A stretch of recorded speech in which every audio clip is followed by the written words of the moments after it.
Good evening, नमस्कार, स्वागत है आपका स्टडी IQ यूट्यूब चैनल पर। मैं वासु। हमारी चल रही थी रेलवे की सीरीज। रेलवे एग्जाम का आज हमारा डे 28 है। डे 1 से हमने ये कारवां अपना स्टार्ट किया था। एक टारगेट लेकर हम लोग ये चल रहे हैं कि कंप्लीट मैथ का जो सिलेबस है, जो रेलवे एग्जाम का सिलेबस आपका, उसे हम लोग 90 डेज के अंदर कवर कर लें। ज्योमेट्री स्टार्ट कर चुके थे। ज्योमेट्री के अपने 2 लेक्चर हो चुके हैं, आज ये लेक्चर 3 है। इसके अंदर मेरा ये प्रयास रहेगा कि मैं आज ये ट्राइंगल को कंप्लीट करवा ले जाऊं, ज्योमेट्री के हिसाब से भी और मेंसुरेशन के हिसाब से भी। तो थोड़ा सा सेशन आज का अपना लंबा रहेगा, तो साथ में बने रहिएगा।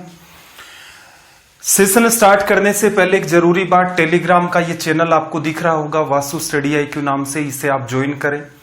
यहां पर डेली बेसिस पर आपको एक तो लिंक मिल जाती है क्लासेस की। मान लो किसी बच्चे की कोई क्लास पर्टिकुलर मिस हो गई थी, वो अगर उसे देखना चाहे तो टेलीग्राम पर हर डे के हिसाब से उसे लिंक मिल जाएगी कि डे 1 था, डे 2 था, डे 3 था। दूसरा, यहां पर मैं आपको PDF भी प्रोवाइड करवाता हूं। जो भी अपने सेशन चलते हैं वो सारी की सारी PDF आपको यहां पर मिलती हैं। प्लस में आपको एग्जाम रिलेटेड नोट्स जो बीच बीच के अंदर मैं सेंड करता रहता हूं अलग अलग एग्जाम्स के लिए कि इनके लिए इंपॉर्टेंट होगा, इसे आप लोग पढ़ लें। नीचे वाला पार्ट आपको दिख रहा होगा Vasu study IQ doubt group, तो ये आपका ही एक डाउट ग्रुप है। इसके अंदर आप एग्जाम रिलेटेड जितने भी डाउट्स हैं किसी भी टाइप के, वो यहां पर आप अपने पूछ सकते हैं। अपनी PDF जो है, जो आपको मिलती है यहां पर, इनकी सबसे अच्छी बात यह है कि अगर आपके पास सिर्फ एक PDF है, जैसे 1 से 25 तक के जो सेशन हुए थे उन सब की PDF को कंपाइल करके एक ही फॉर्म के अंदर मैंने रख दिया था। अब किसी बच्चे के पास अगर वो PDF है, मान लो उसे क्लास नंबर 17 देखनी है, तो वहीं पर ऊपर की तरफ लिखा होता है click here for video class. जैसे ही वो बच्चा वहां पर क्लिक करेगा, तुरंत 17 नंबर की क्लास पर पहुंच जाएगा। चलिए भाई, सेशन को स्टार्ट करते हैं। ट्राइंगल को आज हम लोग डिस्कस करेंगे। ट्राइंगल के अंदर हमें कई सारी बातों को डिस्कस करना है।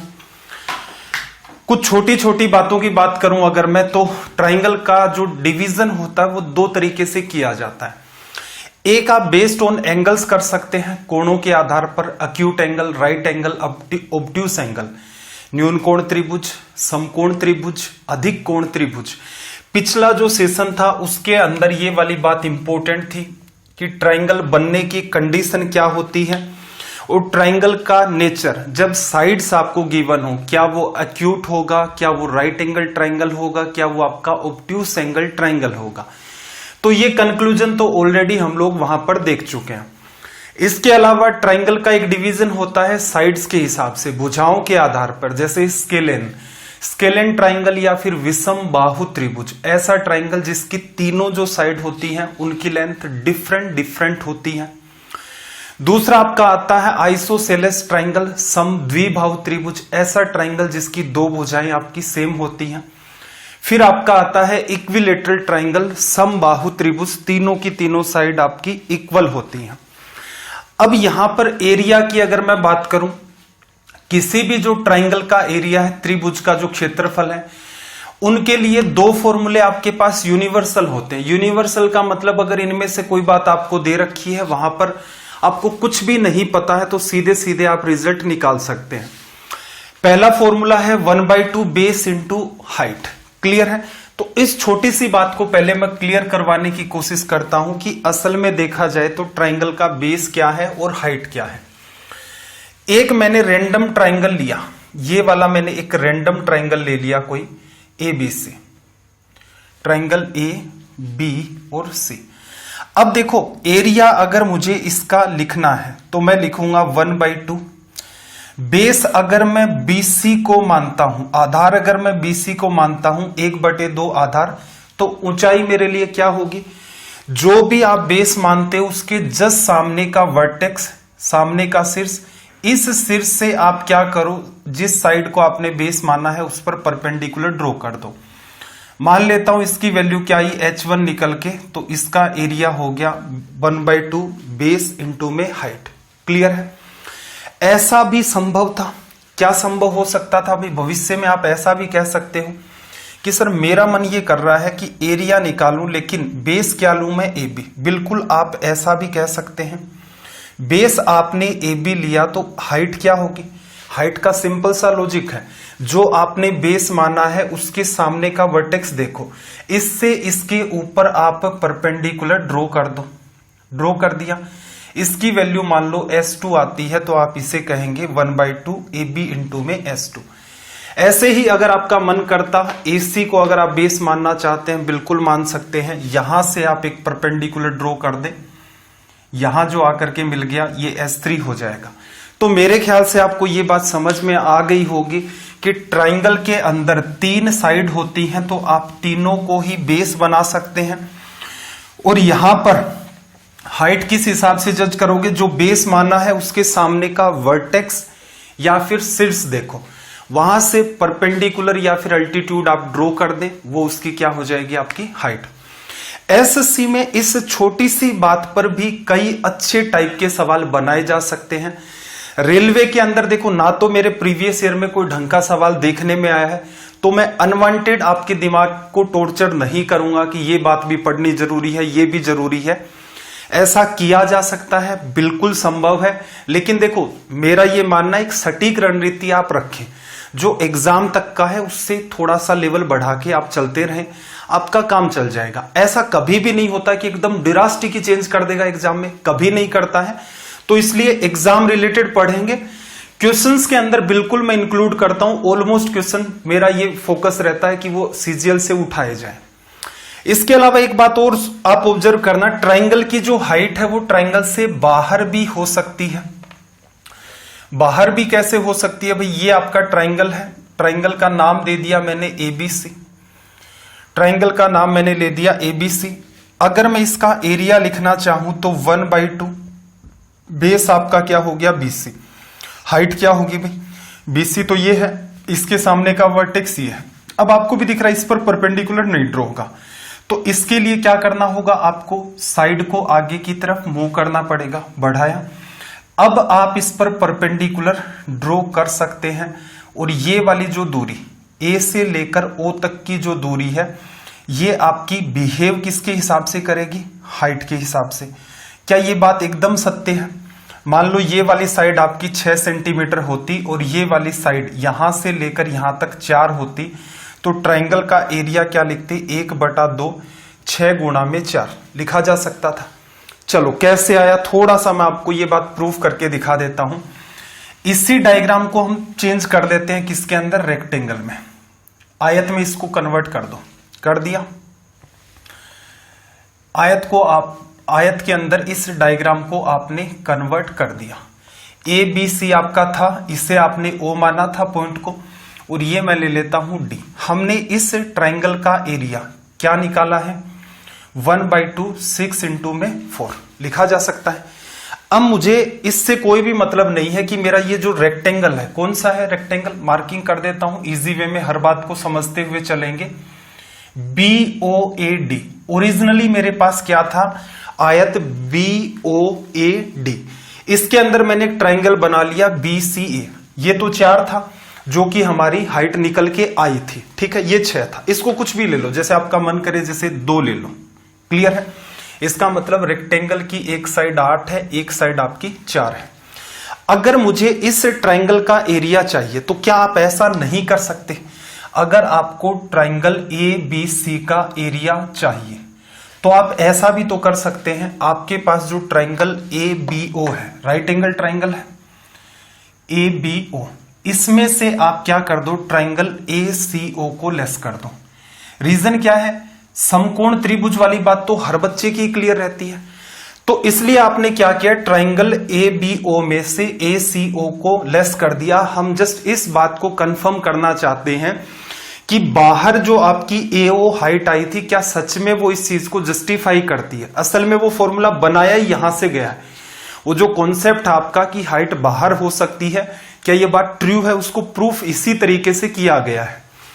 ट्राइंगल ABO का एरिया निकालोगे तो 1/2, बेस कितना भाई आपका? 8, ऊंचाई कितनी आपकी? 4, माइनस 1/2, इस ट्राइंगल का बेस 2 और ऊंचाई आपकी कितनी हो गई भाई? 4। सोल्व करोगे, 32 में 2 का डिवीजन किया, 16 आ गया, 8, 2 से 2 कट गया, ये 4, ये रिजल्ट कितना भाई? 12। 24 में 2 का डिवीजन किया 12। इसका मतलब हम लोग कह सकते हैं कि ट्रायंगल की बिल्कुल हाइट जो होती है वो बाहर भी चली जाती है। बस आपको फोकस ये रखना है, आपको पता होना चाहिए कि एक्चुअल में आप हाइट किसे कहेंगे। क्लियर है भाई? इस बात में मेरे ख्याल से किसी भी बच्चे को कंफ्यूजन नहीं होगा। ट्रायंगल के अंदर 3 बेस होते हैं, 3 भुजाएं होती हैं, तीनों को ही आप बेस या फिर आधार मान सकते हैं। जिसे भी आप बेस मानते हैं या मानना चाहते हैं उसके जस्ट सामने जो वर्टेक्स या शीर्ष है वहां से उस साइड या भुजा पर परपेंडिकुलर या लंब आप ड्रॉ कर ले, उसको हम लोग हाइट कहते हैं। ट्रायंगल की हाइट है वो बाहर भी हो सकती है, ट्रायंगल की हाइट आपकी अंदर भी हो सकती है। ट्रायंगल की हाइट कई बार साइड की तरह भी काम करती है, जैसा कि राइट एंगल ट्रायंगल में होता है। ठीक है भाई? इसके अलावा एक यूनिवर्सल फॉर्मूला है, हीरो का बड़ा ही योगदान रहा है, हीरोज फॉर्मूला। हीरो का ये बहुत बड़ा एहसान है। अब देखो ये फॉर्मूला मस्ट है, हर बच्चे को आना चाहिए। एस का मतलब क्या है? यहां पर नोट्स के अंदर ये छोटी सी बात आप लिखेंगे, किसी ट्रायंगल की 3 भुजाएं ए बी और सी हैं। इसका जो अर्ध परिमाप है ये सेमी पेरीमीटर है। अर्ध परिमाप क्या होता है भाई? परिमाप का आधा। परिमाप या फिर पेरीमीटर क्या होती है? सर्कल के लिए उसे हम सर्कमफेरेंस या फिर परिधि कहते हैं। पेरीमीटर आपकी होती है किसी भी आकृति को बनाने के लिए जितनी लंबाई की नीड होती है वो सारी की सारी पेरीमीटर होती है। जैसे आपने कोई रैंडम आकृति बनाई किसी भी टाइप की, ये वाली, अब मान लो ये लंबाई 4 थी, ये 5 थी, ये आपकी 3 थी, ये 4 थी, ये 6 थी, ये 2 थी और ये मान लेते हैं 3 थी। तो इस आकृति को बनाने में जितनी भी आपने लंबाई काम में ली है सारी को ऐड कर दो, वो क्या हो जाएगी? पेरीमीटर। किसी भी शेप को फॉर्म करने के लिए जितनी लेंथ की नीड होती है उसे हम लोग पेरीमीटर कहते हैं। इसका मतलब ट्रायंगल की पेरीमीटर क्या होगी भाई? तीनों साइड्स का सम, तीनों भुजाओं का योग। इसका जैसे ही आप हाफ कर देंगे, आधा कर देंगे, तो आपकी क्या निकल के आएगी? सेमी पेरीमीटर या फिर अर्ध परिमाप। हीरो ने रिजल्ट दिया भाई, एरिया क्या लिखोगे? अंडर रूट एस में से एक भुजा, एस में से दूसरी भुजा और एस में से आप तीसरी भुजा लेस कर देंगे। ठीक है? हालांकि इसके ऊपर मैं आपको एक सवाल करवाऊंगा, कई अलग अलग जगह इसको हम लोग अप्लाई करना भी सीखेंगे। कुछ बच्चे ऐसे भी होंगे मेरी तरह जिनको मैथ्स इजी वे में नहीं समझ में आता, तो वो जो ये चाहते हैं कि सर स्पीड में थोड़ा बहुत वेरिएशन चलेगा लेकिन सवाल नहीं छूटना चाहिए। तो स्पेशली रेलवे के अंदर ऐसी संभावना है कि बहुत सारे बच्चों को बहुत हाई फाई लेवल का मैथ्स नहीं आता कि यार छोटी से छोटी बात को, हालांकि मैं एक एक बात आपको लिखवा दूंगा कि आप ये ध्यान रख लें तो आपकी स्पीड मेंटेन हो जाएगी, आप ये ध्यान रख लें तो आप उस बात को भूल भी गए तो आपका सवाल जरूर सोल्व हो जाएगा। ये जरूर है कि भी स्पीड उससे मेंटेन नहीं हो पाएगी। देखना, जैसे मान लो आपको साइड दे रखी हो 8, 10 और 12। ठीक है भाई? इस ट्रायंगल का एरिया आपको निकालना है। एग्जाम में यूज करने का तरीका समझना। एरिया निकालने के लिए सेमी पेरीमीटर, तीनों को जोड़ा, 12, 10, 22, 8, 30 लिखा, 30 हो गई सेमी पेरीमीटर, तो 15 क्या होगी? Semi perimeter. अब एरिया लिखना, ये चीज तो स्क्रीन पर आपके सामने कंप्यूटर पर, एरिया लिखोगे तो अंडर रूट 15 एस आ गया। एस में से पहली भुजा, दूसरी भुजा, तीसरी भुजा, 8 लेस करोगे तो कितना बचेगा भाई? 8, 7, 15, 10 और 5 15, 12 और 3 15। 15 में से ये सारी चीजें लेस करनी थी। 5 गुणा 3 15, 15 बाहर आ गया, अंडर रूट में क्या बच गया? 7। तो यूज करने का तरीका ये है, ऐसा नहीं है कि एग्जाम हॉल में बैठ करके चित्रकारी कर रहे हैं इस हिसाब से एस निकाला, फिर फॉर्मूले में 15 गुणा 15 माइनस 8 गुणा 15 माइनस 10 गुणा 15 माइनस 12, नहीं, इस टाइप का वाहियात काम नहीं करना है। जितने भी एक्सपेरिमेंट करने हैं आपको एग्जाम से पहले करके रखें। चलिए भाई, अब एक एक करके हम लोग यहां से बात कर लेते हैं हर चीज की। असल में देखा जाए तो आपको हीरोज फॉर्मूला तो ध्यान रखना ही रखना है। रीजन क्या है? हीरोज फॉर्मूला आपका काम चला देगा और दूसरा यूनिवर्सल फॉर्मूला 1/2 बेस इनटू में हाइट। क्लियर है भाई? सबसे पहले आपको दिख रहा है स्केल एंड ट्राइंगल, विषम बाहु त्रिभुज। विषम बाहु त्रिभुज के अंदर अगर आपके पास हाइट नहीं है, सिर्फ और सिर्फ आपके पास 3 भुजाएं हैं, आप सिर्फ और सिर्फ हीरो का फॉर्मूला काम में लेंगे, इसके अलावा और किसी भी बात में नहीं पढ़ेंगे। अगर किसी बात में पढ़ेंगे तो फिर वही समस्या पैदा होगी। तो इसका मतलब मैं कह सकता हूं, अगर मेरे पास ट्राइंगल स्केलेन आ गया, विषम बाहु आ गया, तो हमें प्रीफर किसको करना है? हीरोज फॉर्मूला को याद करना है, वो मस्ट है। सम द्विबाहु त्रिभुज आ गया, सम द्विबाहु त्रिभुज वाली बात को थोड़ा सा अंडरस्टैंड करना, ठीक है भाई। कुछ बच्चे कहते हैं कि सर हमें फॉर्मूला नहीं ध्यान रहता, ठीक है, हर चीज का समाधान कर दूंगा मैं। सम द्विबाहु त्रिभुज आइसोसेलेस ट्राइंगल में दो साइड आपकी इक्वल होंगी, आपको तीनों इक्वल लग रही होंगी, मुझे भी तीनों इक्वल लग रही हैं, तो इसको चेंज करते हैं। देखो आइसोसेलेस ट्राइंगल की हम लोग बात कर लेते हैं, जिसके अंदर दो भुजाएं आपकी इक्वल होंगी। ये ट्राइंगल लिया, ये भुजा मैं बेस मान लेता हूं, बी नाम दिया, इस भुजा को मैंने ए नाम दिया, ठीक है। एक तो इसके लिए डायरेक्ट फॉर्मूला है। अगर एग्जामिनर आपसे डायरेक्ट फॉर्मूला पूछ लेगा तो क्या करेंगे?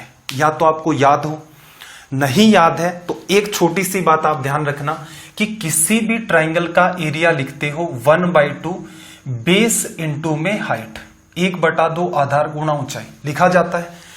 एग्जाम में सीधे ध्यान रहे, अच्छी बात है, नहीं ध्यान रहे ये बात तो ध्यान रखनी है। यूनिवर्सल की जो बात लिखाई थी, अब यहां से आप क्या करो, परपेंडिकुलर ड्रॉ कर दो। दोनों तरफ साइड इक्वल है तो परपेंडिकुलर हमेशा ही मिड में आता है।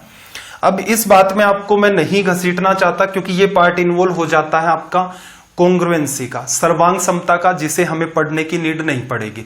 सिमिलरिटी एंड कोंग्रुएंसी की हमें यहां नीड नहीं होगी। इसका मतलब ये लंबाई हमारी बी थी, तो दो बराबर हिस्सों में डिस्ट्रीब्यूट हो गई, तो मैं कह सकता हूं ये लंबाई b/2 एंड ये लंबाई भी b/2। इसे मैंने h मान लिया। अब थोड़ा सा ऑब्जर्व करना, ये वाला जो ट्राइंगल आपको लेफ्ट वाला दिख रहा है, एक साइड आपकी b/2, एक साइड आपकी h, एक साइड आपकी a। h की वैल्यू क्या होगी भी? राइट एंगल ट्राइंगल है, समकोण त्रिभुज 90 डिग्री के सामने हाइपोटेनस। आपको h निकालना है तो अंडर रूट में हाइपोटेनस कर्ण का स्क्वायर माइनस ये वाला पार्ट इसका स्क्वायर, b/2 का स्क्वायर लिखा जा सकता है। यहां से आप h की वैल्यू निकालेंगे, ठीक है भाई। स्क्वायर कर दूंगा, नीचे 4 आएगा, अंडर रूट में 4 तो नीचे आ गया, एलसीएम ये क्या हो गया 4a² माइनस का b², ये बाहर आ जाएगा तो आप लिख सकते हो 1/2 √4a² माइनस b²। इसी बात को उठा करके आप यहां पर रख दें, ठीक है भाई। यहां रखोगे तो थोड़ा सा ऑब्जर्व करना, एरिया क्या आया 1/2 इसके पास था, बेस की वैल्यू आपने b ले ली, हाइट आप फाइंड कर चुके हैं, यहां पर h की जगह ये वैल्यू रखनी है, तो 1/2 से गुणा होके 1/4, इसकी जगह b है तो b/4 तो आपने लिखा, और ब्रैकेट में आपके पास क्या आ गया 4a² माइनस b²। तो ये आपका हो गया रिजल्ट, लिखा जा सकता है। एग्जाम में आपकी एग्जाम या फिर स्टेट लेवल की जो एग्जाम होती है, कई बार एग्जामिनर सीधे सीधे फॉर्मूला पूछ लेता है। याद रहे बहुत अच्छी बात है, नहीं याद रहे तो मेरा ये उद्देश्य रहता है कि किसी भी स्तर का स्टूडेंट हो, कम से कम वो सिंसियरली अगर मेहनत कर रहा है, जैसे जैसे उसको गाइड कर रहे हैं उस वे के अंदर वो चल रहा है, तो मेरा प्रयास ये रहता है कि साइड में कुछ चीजें जो संभव हो सके टीचर एटलीस्ट उन चीजों को तो सिखाए, जिससे कि उसका एग्जाम में सवाल ना छूटे। क्लियर है भाई। अब यहां से थोड़ा सा मैं मुद्दे की बात कर देता हूं कि मान लो कल को आपको सवाल ऐसा पूछ ले, ठीक है भाई। ये कब ध्यान रखना है फॉर्मूला? जब आपसे फॉर्मूला पूछे तभी ध्यान रखना है। भविष्य में आपसे एक सवाल पूछ ले कि बताओ जरा, एक समद्विबाहु त्रिभुज है जिसकी दो भुजाएं 8, 8 और 6 हैं। एक भुजा 8 है, दूसरी 8 है और एक 6 है। इसका एरिया क्या होगा? एक बच्चा सोचेगा कि दोनों साइड जो सेम होती है वो a लिखी जाती है, ये b लिखी जाती है। b/4 करेगा तो यहां से क्या आ गया भाई 6/4 अंडर रूट 4 गुणा में a², तो 8 का स्क्वायर 64 माइनस b का स्क्वायर 6 का स्क्वायर आपका हो गया 36। ठीक है भाई, लिखा जा सकता है यहां से। इसे आप सोल्व कर लें, या यहां से आप ऐसा करो 9 गुणा 4 है, ये आपके पास 4 है, 4 कॉमन ले लोगे, अंडर रूट बन के आएगा बाहर 2, तो इसका मतलब ये 2 से कटेगा, ये 2 बन जाएगा, 4 यहां से गायब और यहां पर सिर्फ आपके पास 9 बचा। 64 में से आप 9 को लेस कर देंगे तो आपके पास कितना बचेगा भाई, यहां पर 55 बचेगा। तो यहां आप लिख सकते हो 3√55, ये रिजल्ट होगा। देखो चीजें मैं सिखाता हूं, जल्दबाजी में नहीं सिखाता। कई कलाकार बच्चे कहते हैं कि सर ये नेक्स्ट पर आ जाओ, ये आता है वो आता है। एक छोटी सी बात आप समझना, अगर आपको मैथ्स आ ही रही है, आपने ट्रायंगल पढ़ ही रखा है, तो फिर आपको मेरी या XYZ किसी और टीचर की नीड क्यों पड़ी। अगर आपको नीड पड़ रही है, आप ऑब्जर्व करते हैं कि यार ये टीचर कहीं ना कहीं चीजों को लेकर के चलता है, ऐसी चीजें भी बताता है जो मुझे नहीं आती या एग्जाम के रिलेवेंट होती हैं, जो काम को आसान कर देती हैं, तो इसका मतलब थोड़ा सा पेशेंस बनाए। मैं ये नहीं कहता हूं कि आपने कोई जीवन में गुनाह कर दिया है पढ़ाई लिखाई करके, नहीं, आप पेशेंस रखें। मुझे तो हर जो लास्ट पर भी बैठा हुआ बच्चा है, एकदम लास्ट कॉर्नर के ऊपर बैठा हुआ बच्चा समझ के हिसाब से, जिसकी मैथ्स की समझ उतनी बेहतर नहीं है, उसको भी देखना पड़ता है। हो सकता है बीच के अंदर कहीं हो और आप चाहते हैं कि यहीं से लाइन शुरू हो, इससे आगे तक का है, ऐसा करना मेरे लिए संभव नहीं हो सकता। अब एक सिंपल सा लॉजिक बताओ, अगर एग्जामिनर आपसे सवाल यही करना चाह रहा है, यही सवाल आपसे पूछना चाह रहा है, 3 साइड दिख रही है आपको अच्छे से, 3 साइड दिख रही है, क्यों ना हीरोज फॉर्मूला अप्लाई करें। सेमी पेरीमीटर देखना, 8 8 16 और 6 22, 22 का आधा कर दिया 11, तो अंडर रूट में क्या आ गया भाई 11। 11 में से 8 चला गया, आपके पास कितना बचा 3, फिर 8 चला गया 3, फिर 6 चला गया 5, 11 और ये 3 बाहर आ जाएगा आपका, 3 गुणा 3 है, 11 गुणा 5 55। तो देखो आप थोड़ा सा चीजों को अंडरस्टैंड करें। एग्जामिनर ये सवाल क्यों पूछता है? एग्जामिनर सवाल इसलिए पूछता है आज भी स्टेट लेवल की एग्जाम्स के अंदर, कि वो ये चाहता है कि समद्विबाहु त्रिभुज का जब नाम देंगे तो बच्चा फॉर्मूला अप्लाई करेगा, फॉर्मूले में ए बी को इधर उधर कर देगा। अगर वो उसे अगर ये कंफ्यूजन हुआ ए क्या था या बी क्या था, तो उसके लिए समस्या पैदा होगी, प्लस इसकी कैलकुलेशन में टाइम किल होगा। तो ये फॉर्मूला बस इसीलिए है, किसी दिन अगर आपसे ये पूछ ले समद्विबाहु त्रिभुज का क्षेत्रफल क्या होता है, सीधे लिखो। नहीं पता चल रहा है कैसे निकाला जाता है, ये बात मैंने एक्सप्लेन कर दी। अगर एरिया पूछता है, हीरोज फॉर्मूला जिंदाबाद। ठीक है भाई, आगे चल लेते हैं, थोड़ा सा आगे चलते हैं। तो फिर देखना जरा, अपने पास अगला ट्राइंगल आपको दिख रहा है, इक्विलेटरल ट्राइंगल है। इक्विलेटरल ट्राइंगल का मतलब समबाहु त्रिभुज जिसकी तीनों भुजाएं बराबर होती हैं। इक्विलेटरल ट्राइंगल के एरिया की अगर हम लोग बात करें तो थोड़ा सा ऑब्जर्व करना, तीनों साइड आपकी इक्वल हो गई हैं, ये साइड ये साइड ये साइड, तो ये साइड ए, ये भी ए और ये भी ए। ठीक है भाई, अगर मैं एरिया निकालना चाहूं तो देखना जरा, यहां से सेमी पेरीमीटर मेरी कितनी है, तीनों साइड 3a, हाफ कर दोगे 3a बाई आपका क्या आ गया 2, 1.5a आ गया। जब आप एरिया निकालेंगे तो क्या लिखेंगे, सीधे सीधे आप लिखेंगे 3/2 में a। s में से a निकालोगे तो 2a लेस होगा, ये क्या बनेगा a/2। दूसरी भुजा निकालोगे वो भी a/2, तीसरी भुजा इससे लेस करोगे वो भी a/2। लिखा, 2 बार 4 बार, तो इसका मतलब a² बाहर आ गया, अंडर रूट 3 बचा। नीचे देखना 4 गुणा 4, तो अंडर रूट 3 तो मेंटेन रह गया, नीचे पूरा 16 बन रहा था, अंडर रूट होकर के 4 आ गया, a की पावर 4 है, a की पावर 2 बचेगी। एक तरीका तो आपका ये हो सकता है। ठीक है, तो अगर मान लो आपको इक्विलेटरल ट्राइंगल का भी फॉर्मूला नहीं आता और आपको हीरो का फॉर्मूला आता है, जैसे आपसे ये कह दे कि एक ट्राइंगल की साइड्स जो है, इक्विलेटरल ट्राइंगल की साइड 6 सेंटीमीटर है, आप इस बात में कंफर्ट नहीं है, बात तो आसान है, ये 6 गुणा 6 36 में 4 का डिवीजन 9√3 दिख रहा है मुझे, कि आप इसे डायरेक्ट एरिया निकालते तो 9√3 रिजल्ट आ जाता। मान लो कोई बच्चा ऐसा भी है जो कांस्टेबल की तैयारी कर रहा है और इस लेवल पर भी कंफर्ट नहीं है, हीरो का फॉर्मूला आप ध्यान रख लेना। ठीक है, और 1/2 base area into height universal फॉर्मूले हैं, इतना काम तो देखो आपको करना पड़ेगा। 6 6 6 12 18 होगी। सेमी पेरीमीटर कितनी आ गई 9, तो 9 में से क्या करोगे, 9 लिखा, एस में से पहली भुजा लेस की 3, फिर 3 फिर 3, देखना जरा, 9 तो ये है, 9 ये है, तो 9 तो बाहर आ गया स्क्वायर होकर के, 9√3 आपका रिजल्ट आ गया। ठीक है भाई, एरिया हमने निकाल लिया। हमें थोड़ा सा यहां पर एक और चीज की नीड होगी, इस इक्विलेटरल की जो ट्राइंगल है इसकी हाइट। हाइट के लिए क्या करना है, अभी सीधे सीधे परपेंडिकुलर ड्रॉ करो, दो साइड इक्वल है तो एकदम मिड में आ जाएगा ये वाला पार्ट।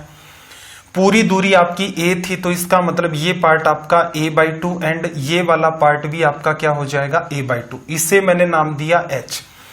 h की वैल्यू अगर मैं निकालना चाहूं तो देखना जरा, 90 के सामने मेरे पास हाइपोटेनस है तो अंडर रूट में मैं लिखूंगा हाइपोटेनस का स्क्वायर, कर्ण का स्क्वायर, माइनस यहां से यहां तक की जो मेरे पास दूरी है वो मेरी क्या है बेस। इसका स्क्वायर करोगे तो a² बटा में क्या आ जाएगा 4। पूरा मामला अंडर रूट में है, 4 एलसीएम लोगे, अंडर रूट के अंदर आपने 4 एलसीएम लिया, 4a² में से a² लेस करोगे 3a² आ जाएगा। इसे सोल्व करोगे तो अंडर रूट 3a और नीचे क्या आ गया भाई 2, तो √3/2a आपकी क्या होती है इक्विलेटरल ट्रायंगल की हाइट, लिखा जा सकता है। तो यहां से देखो हमने कुछ कंक्लूजन निकाले। कंक्लूजन किस टाइप के निकाले अभी, एरिया के लिए 1/2 बेस इंटू हाइट फॉर्मूला होता है। आपको क्यों आना चाहिए, क्योंकि उस पर बेस्ड आपसे सवाल पूछे जाते हैं।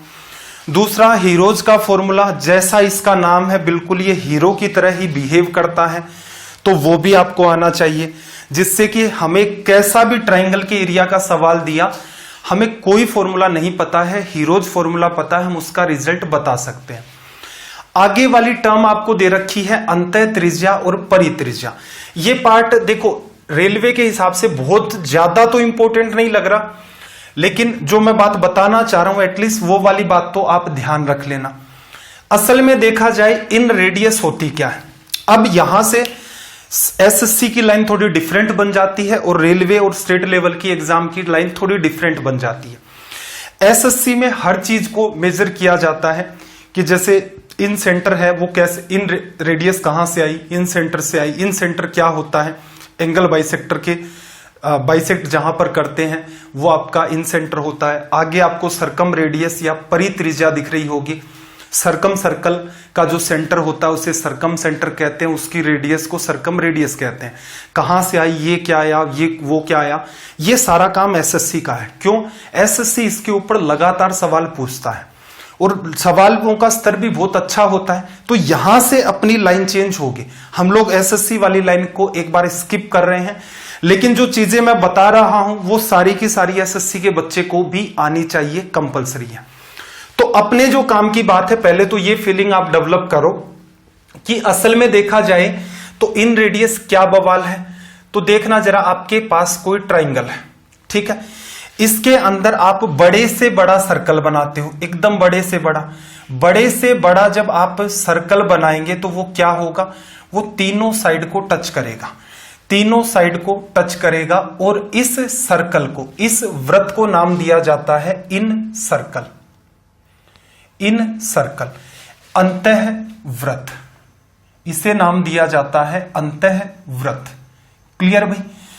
इसका जो सेंटर होता है, इसका जो सेंटर होता है उसे कहते हैं इन सेंटर, इसे कहा जाता है इन सेंटर।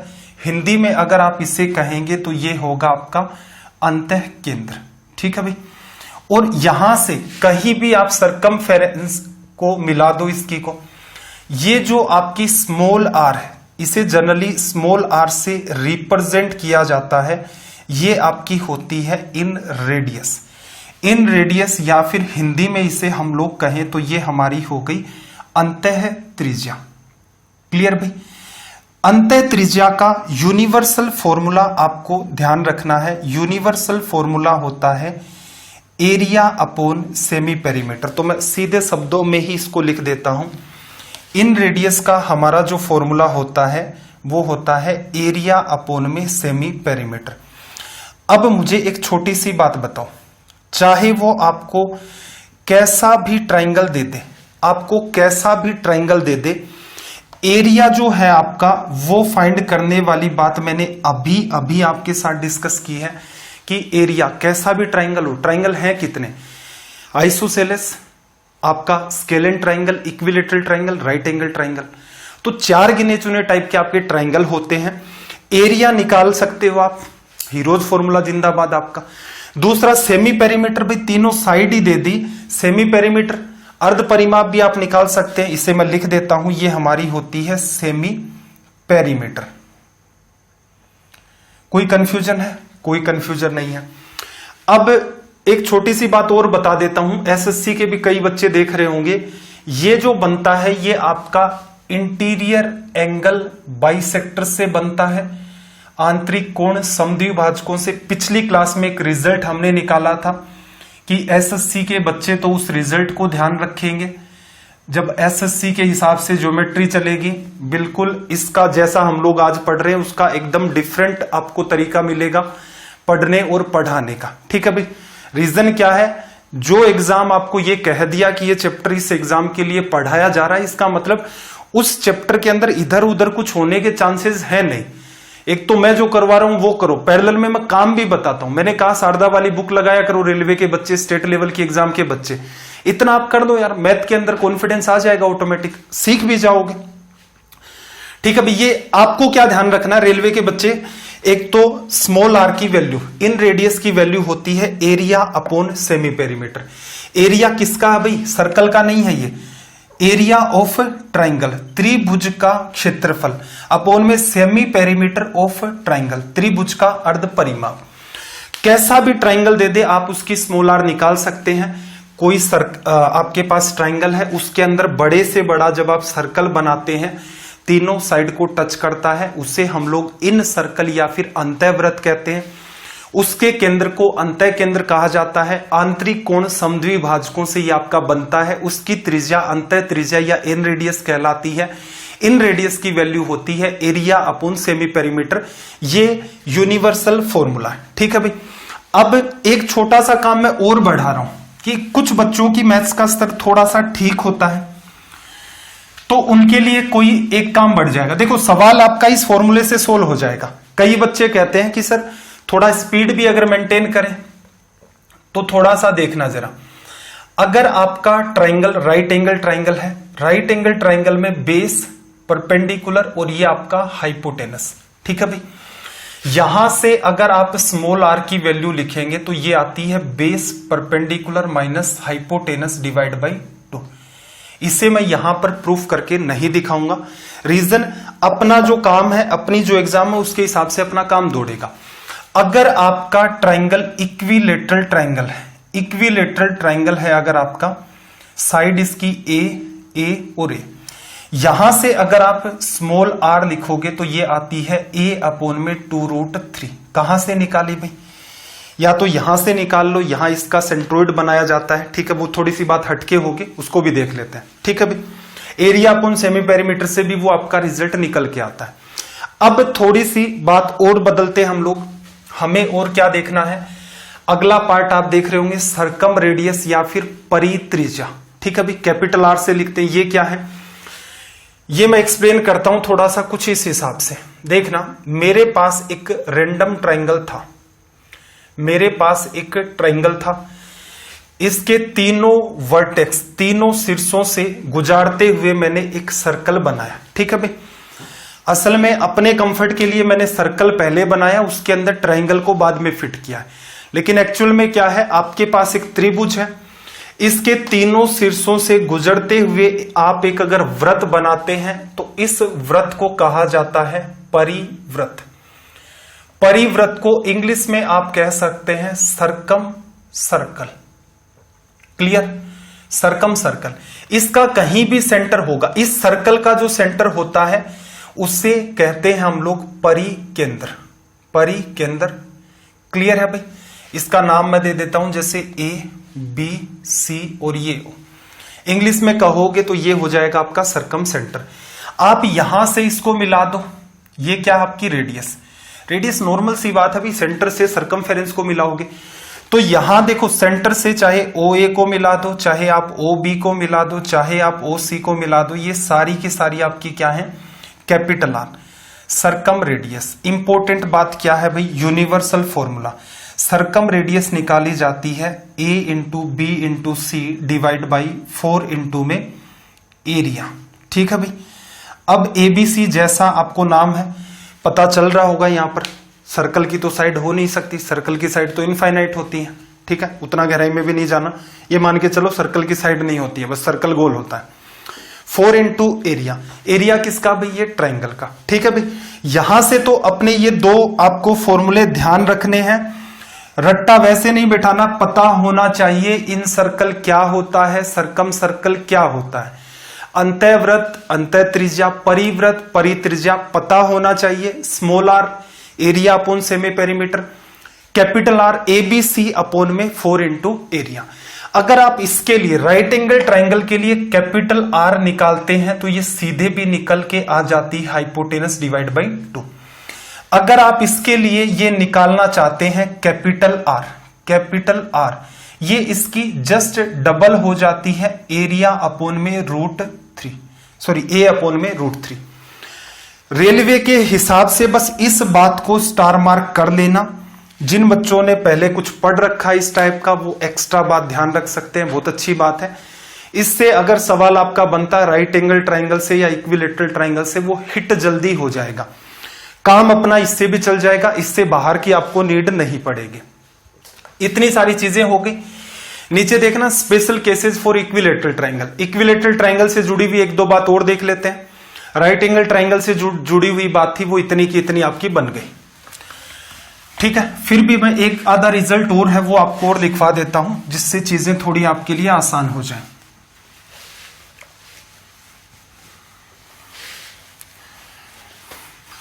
सेशन अगर आपको ठीक लग रहा है तो एटलीस्ट लाइक जरूर कर दें। शेयर वाला काम तो मेरे ख्याल से आजकल आप लोगों ने बंद ही कर रखा है कंप्लीटली। डे बाय डे इतना डेडिकेशन चल रहा है, कहीं इधर उधर भी देखने को नहीं मिलेगा मेरे ख्याल से आपको। एटलीस्ट पीडीएफ को जरूर शेयर किया करें, और ज्यादा ना करें तो। हमने अभी अभी एक रिजल्ट निकाला कि स्मॉल आर जो होती है वो होती है area upon semi perimeter, area of triangle upon semi perimeter of triangle. Capital R जो होती है वो ए बी सी तीनों साइड का मल्टीप्लाई अपॉन में 4 इंटू में एरिया लिखा जा सकता है। इक्विलेटरल में थोड़ा सा ध्यान रखना, इक्विलेटरल में कई सारी चीजें होती हैं। जैसे ही आप यहां पर मिड को मिलाएंगे, एकदम मिड पॉइंट को मिलाएंगे, साइड ये भी ए है, ये भी आपकी ए है, और ये वाली साइड भी आपकी ए है, ठीक है भाई। ये वाली जो लेंथ आपको दिख रही है ये एच है आपकी, ठीक।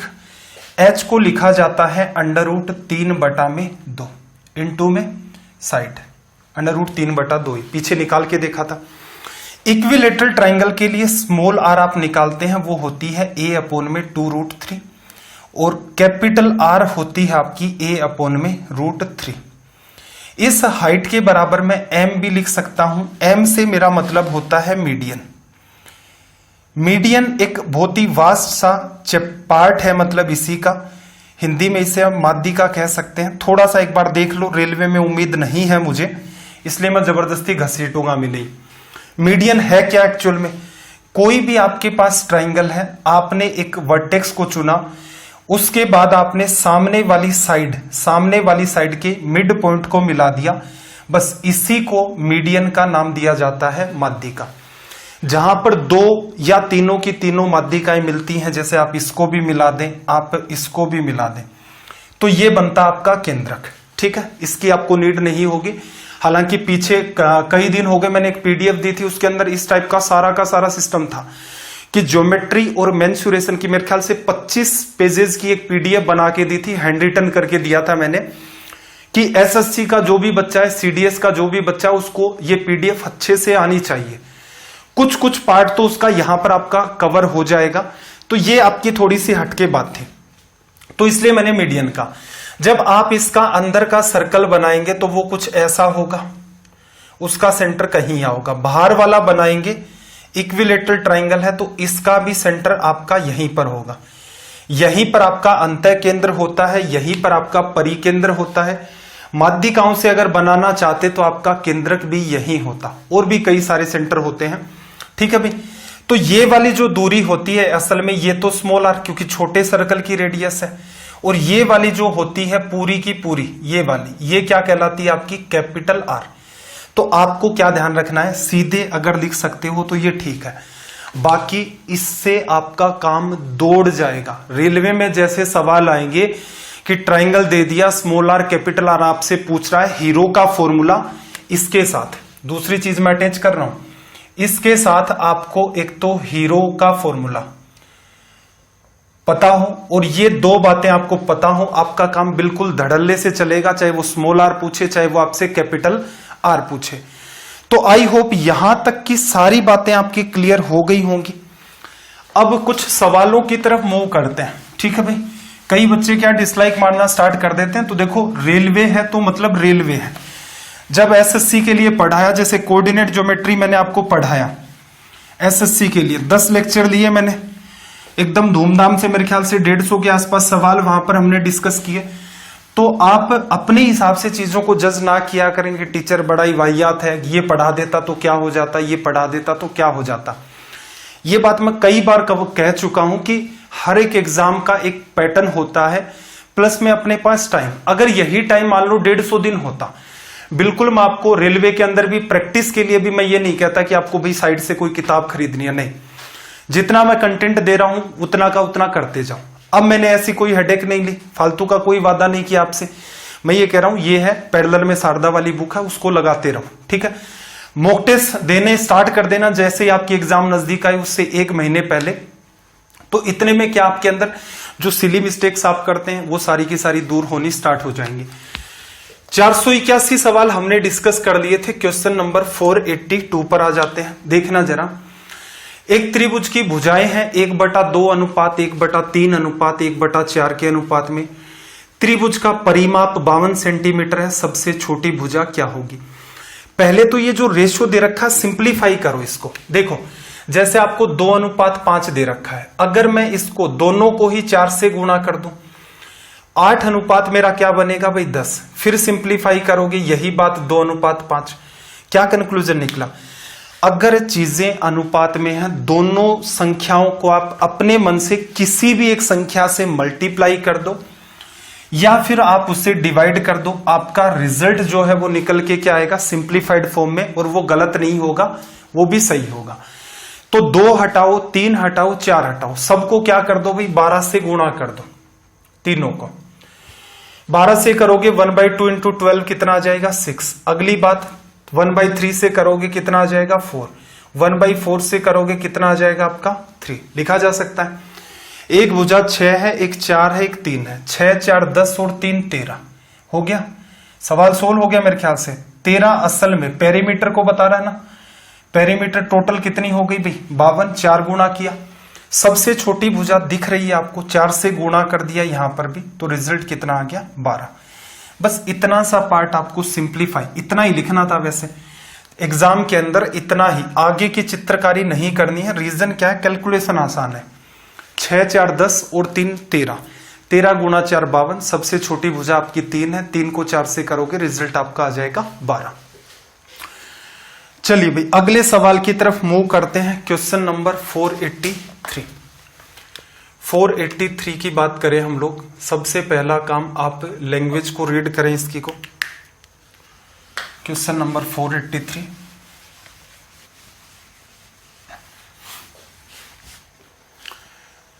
देखो सवाल ठीक है, इंपॉर्टेंट है, रेलवे के हिसाब से काफी इजी है लेकिन इंपॉर्टेंट भी है। 2 त्रिभुजों में क्षेत्रफलों का अनुपात 4:3 है, ऊंचाई का अनुपात 3:4 है, इनके आधारों का अनुपात क्या होगा। बेटर क्या रहेगा भाई, ट्राइंगल 1 लिया आपने और अपोन में ट्राइंगल आपने क्या लिया 2 लिया। पहले ट्राइंगल का एरिया जब आप लिखेंगे तो क्या लिखेंगे 1/2, और दूसरे का जब आप लिखेंगे तो 1/2 इंटू में। इनके क्षेत्रफलों का अनुपात जो रिजल्ट अपना निकल के आएगा वो क्या आएगा, इसका एरिया 4 होगा, इसका क्या होगा 3 होगा। ऊंचाई का अनुपात 1/2 आधार, आधार को मैंने मान लिया बेस 1 और इसका आधार मैंने मान लिया बेस 2।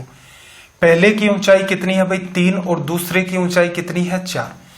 इतना पार्ट आप लिखते, ये एग्जाम में नहीं लिखना था। एरिया जब आप लिखेंगे 1/2 से 1/2 वैसे ही कट जाना था, तो आप कह सकते हैं कि बेस 1 अपोन में बेस 2 का जो रिजल्ट होगा वो क्या होगा 4 गुणा 4 आपका 16 अपोन में 3 गुणा 3 9, 16:9।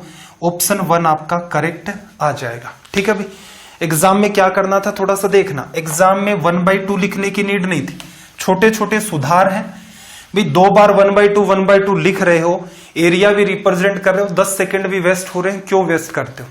प्रयास करो, जितना ज्यादा यहां प्रयास करोगे एग्जाम के अंदर उसका 50% भी इंप्लीमेंट कर गए तो भी आपका टाइम बचेगा। किसके कंपैरिजन में? एक बच्चा जिसको आपके जितना ही नॉलेज है लेकिन एग्जाम में अटेम्प्ट करने की अप्रोच उसकी डिफरेंट है, तो आप वहां पर ऑटोमेटिक लीड ले जाएंगे। चलिए भाई, 483 अपना हो गया। सवाल नंबर 484 की बात करें, क्वेश्चन नंबर 484।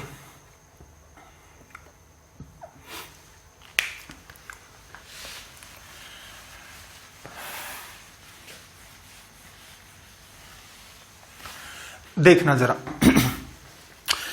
किसी त्रिभुज का आधार जो बेस है वो 15 सेंटीमीटर है, हाइट आपकी 12 सेंटीमीटर है।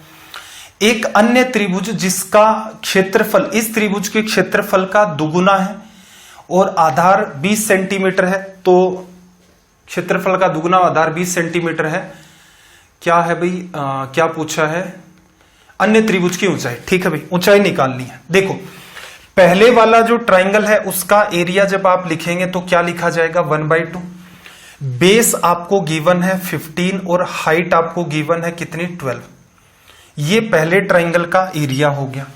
अब इसने क्या कहा? एक त्रिभुज जिसकी ऊंचाई आपको फाइंड करनी है, क्षेत्रफल क्या है? इसका जितना भी था इसका जस्ट डबल, बराबर जो हम नया ट्राइंगल बनाएंगे उसका एरिया 1/2। बेस उसका आपको दे रखा है 20, हाइट मान लेते हैं हम लोग h। जब दोनों का कंपैरिजन करोगे तो 1/2 लिखने की नीड नहीं थी। एग्जाम में स्टार्ट आप यहां से ले सकते थे। अब इसको आप सोल्व करेंगे तो देखना जरा, 15 गुणा 2 30, 30 की वजह से एक 0 कट जाएगा, 3 बचेगा, 2 को इससे काटोगे 6 आ जाएगा, 6 गुणा में 3 18। ठीक है, एग्जाम में अटेम्प्ट करने का थोड़ा सा आपका डिफरेंट तरीका और भी हो सकता था। क्या भाई? पहले ट्राइंगल का एरिया 1/2, 15 गुणा 12, 2 से काटा 12 को 6 बार, 15 गुणा 6 90 आ गया। इसका एरिया जस्ट डबल, एक अन्य त्रिभुज की ऊंचाई जिसका क्षेत्रफल इस त्रिभुज के क्षेत्रफल का डबल, इसका जस्ट डबल 180। दूसरे त्रिभुज का क्षेत्रफल 1/2 आधार, 1/2 गुणा 20, तो यहां 10 बचा, इनटू में हाइट लिखते। तो एग्जाम में ऐसे अटेम्प्ट करना है, ये तो नॉर्मल बात हो गई, ऐसे हर बच्चा अटेम्प्ट करता है। कुछ पार्ट अगर कैलकुलेशन टिपिकल है, बिल्कुल हम लोग भी पहले ही तरीके से अटेम्प्ट करते, लेकिन जहां कहीं भी आपको कैलकुलेशन आसान नजर आए वहां आप क्या करें? सीधे सीधे सवालों को अटेम्प्ट करें माइंड में करके, काफी टाइम बचेगा आपका। और आई होप आप मेरे शिष्य हैं तो इसका मतलब प्रयास कर रहे होंगे। और आजकल कमेंट करना भी बंद कर दिया यार आपने, मतलब टीचर आप क्या चाहते हैं? एकदम ही डिमोटिवेट हो जाए, या फिर मैं भी चिल्लाता रहूं यहां पर, आज ऐसी गजब की ट्रिक पढ़ेंगे आप कहोगे गुरुजी ये क्या पढ़ा दिया। और फिर सच में ही आप कई जो ट्रिक के चक्कर में पड़े होते हैं वो लास्ट में क्या मतलब 5-10 महीने या साल भर बिताने के बाद सोचते हैं यार सच में गुरुजी आपने क्या पढ़ा डाला ऐसा। ट्रिकों से बचो।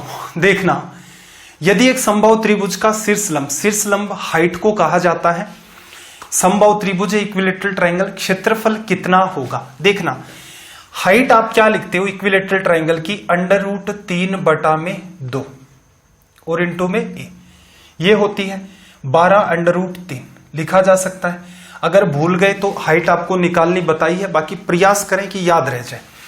√3 से √3 कट गया, ए की वैल्यू 12 गुणा 2 कितनी आ गई? 24। इक्विलेटरल ट्राइंगल का हम लोग एरिया लिखते थे क्या?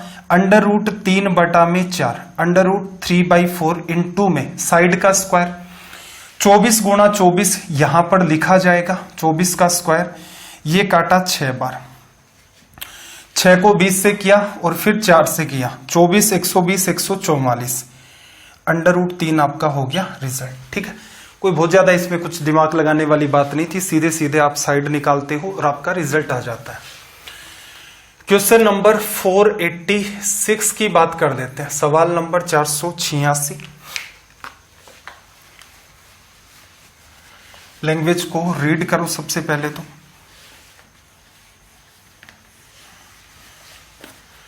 देखो इसने क्या कहा, किसी समबाहु त्रिभुज की ऊंचाई 4√3 है, इसके परिवृत्त के क्षेत्रफल का इसके अंतःवृत्त के क्षेत्रफल से अनुपात क्या होता है। देखो एक बात, वैसे तो मैंने आपको ये लिखाई थी कि इक्विलेटरल ट्रायंगल होता है स्मॉल आर और कैपिटल आर, तो एक एरो बनाया था ना स्मॉल आर का, जस्ट डबल किया था। इसका मतलब अगर ये आपकी 1 होगी तो ये आपकी 2 होगी।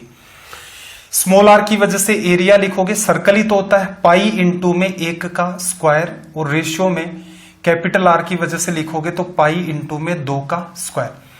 पाई से पाई कटेगा तो रिजल्ट कितना आ जाएगा, 1:4। ठीक है भाई। अगर कोई बच्चा इस बात में कंफर्ट नहीं है तो ऊंचाई आपने क्या लिखी, h। h क्या होता है, दूसरा मेथड देख लेते हैं, यहां से इसको करते हैं साइड में, ये सबसे बेस्ट है, वर्बली हो जाता है। रीजन, रेडियस का रेशियो 1:2 है एरिया का, पाई से पाई कटेगा, रेडियस का स्क्वायर ही तो रेशियो में बचेगा, तो 1:4। दूसरा देखो, हाइट आपको दे रखी है, हाइट की वैल्यू होती है √3/2 गुणा में भुजा, किसके बराबर भाई, 4√3 के बराबर, ये लिख लिया। a की वैल्यू क्या आ गई, 8।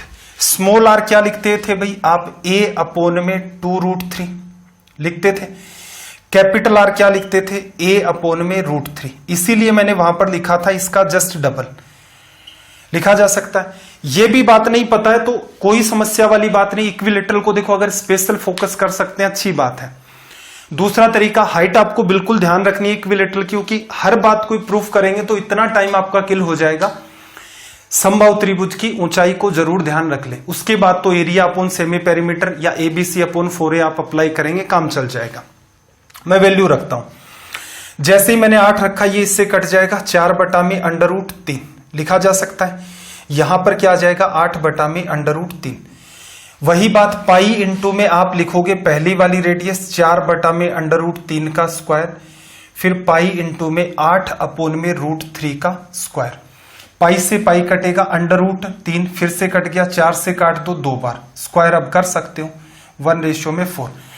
मैं प्रीफर करूंगा देखो थोड़ी सी मेहनत आप पैरेलल में कर लें, जिससे आपका कुछ पार्ट आसान हो जाए। ठीक है भाई।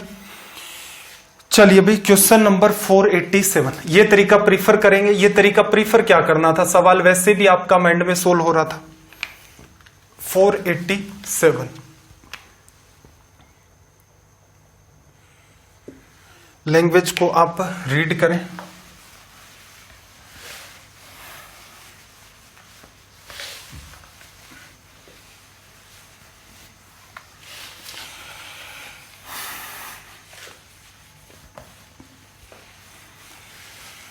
देखना, इसने क्या कहा कि एक समकोण समद्विबाहु त्रिभुज है, राइट एंगल आपका आइसोसेलेस ट्रायंगल है, इसका क्षेत्रफल आपसे पूछा है, कर्ण की वैल्यू, हाइपोटेनस की वैल्यू 16√3 है।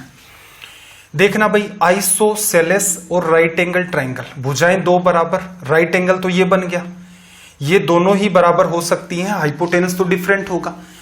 अगर आप इस भुजा को a मानते हैं, इसको a मानते हैं, तो a का स्क्वायर 2a² अंडर रूट करोगे, a बाहर आ गया √2। कंपैरिजन अगर आप लोग करना चाहें तो ये किसके बराबर है, 16√2 के। जैसे ही आप इसको इससे काटोगे, a की वैल्यू 16 नजर आ रही है, आ गई। एरिया लिखना है तो 1/2, आधार आपने ये माना और ऊंचाई आपकी ऑटोमेटिक ये हो गई। ठीक है, कोई स्ट्रेस नहीं लेना था। ये 8 बार, 8 × 8 64, गुणा में 2 128। 16 को क्या पढ़ लिया मैंने, 8 × 2, 8 × 8 64, और डबल करना इजी था, 128 आपका रिजल्ट हो गया। यहां से एक छोटी सी बात और मुझे ध्यान आ रही है राइट एंगल को लेकर के, एक कॉमन सवाल है, एसएससी ने तो बहुत बार रिपीट किया है, अब मुझे ध्यान नहीं आ रहा मैंने इस सीट के अंदर शामिल किया है उसको या नहीं किया है। एक इंपॉर्टेंट बात देखना, एक सिंपल सा सवाल पूछ लेता है कि एक त्रिभुज की भुजाएं ये हैं और इसमें जहां 90 डिग्री आपका एंगल बनता है, इससे परपेंडिकुलर पर, सॉरी, जहां आपका 90 डिग्री का कोण बनता है, इससे आपने हाइपोटेनस पर एक परपेंडिकुलर ड्रॉ किया है, इसकी लेंथ क्या होगी, इसकी लेंथ मैंने मान ली p। ठीक है भाई, ये p क्या, इसको मैं मान लेता हूं l। ये मैंने ले लिया बेस, ये मेरा परपेंडिकुलर, और ये पूरी की पूरी, देखो राइट एंगल ट्राइंगल है, राइट एंगल ट्राइंगल में इतनी चीजें तो होती है ना, बेस, परपेंडिकुलर, हाइपोटेनस।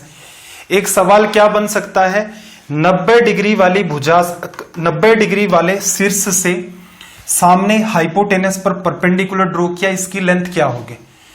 अब देखना भाई, मैं लिखना चाहता हूं इस ट्राइंगल का एरिया, इस त्रिभुज का क्षेत्रफल लिखना चाहता हूं। क्या लिखूं, 1/2 बेस बी इंटू में हाइट पी लिखा जा सकता है।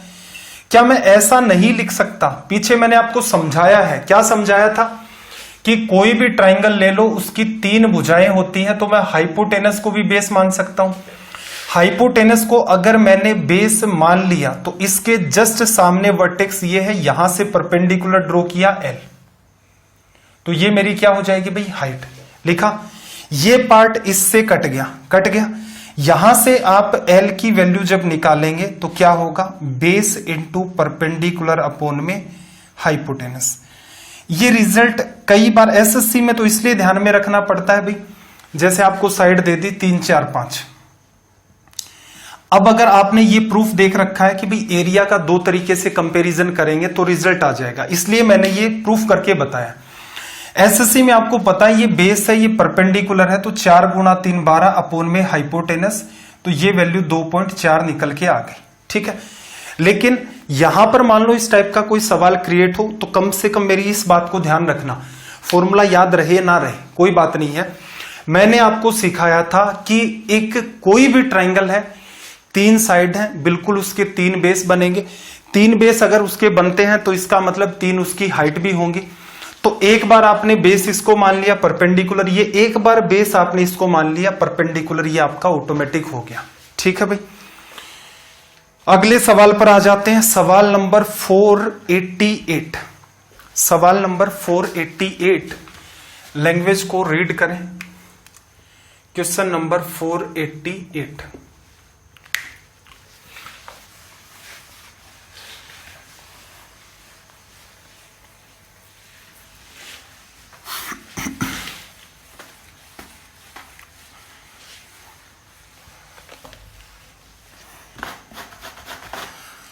देखना 488 में इसने आपसे क्या कहा, किसी समबाहु त्रिभुज के परिमाप का संख्यात्मक मान क्षेत्रफल का √3 गुना है, तो त्रिभुज की प्रत्येक भुजा की लंबाई, हर भुजा की लंबाई। देखो त्रिभुज का जो पेरीमीटर है, एक साइड मैंने ए ले ली तो पेरीमीटर क्या होगी, तीनों साइड को ऐड कर दिया 3a, ये पेरीमीटर हो गई। संख्यात्मक मान, इसके क्षेत्रफल का, क्षेत्रफल क्या लिखते हो, √3/4 a², ये एरिया हो गया। ये कह रहा है कि इनकी संख्याएं मैच खा रही हैं। ठीक है भाई, एरिया कभी भी लेंथ के इक्वल नहीं हो सकता, संख्याएं मैच खा रही हैं, तो पेरीमीटर बराबर किसके है, एरिया, और एरिया का कितने गुना भाई, √3 गुना। आपसे पूछ रहा है हर भुजा की लंबाई, ए आपको फाइंड करना। देखो √3 और √3, 3 बन गया, 3 से 3 कट गया, एक ए से एक ए कट गया, ये 4 नीचे है, ऊपर आ गया, 4 = में आपका क्या हो गया, ए लिखा जा सकता है। इजी सा सवाल है, कुछ ज्यादा सोचना नहीं था। चलिए भाई, सवाल नंबर 489 की बात कर देते हैं। क्वेश्चन नंबर 489, लैंग्वेज को रीड करें एक बार आप।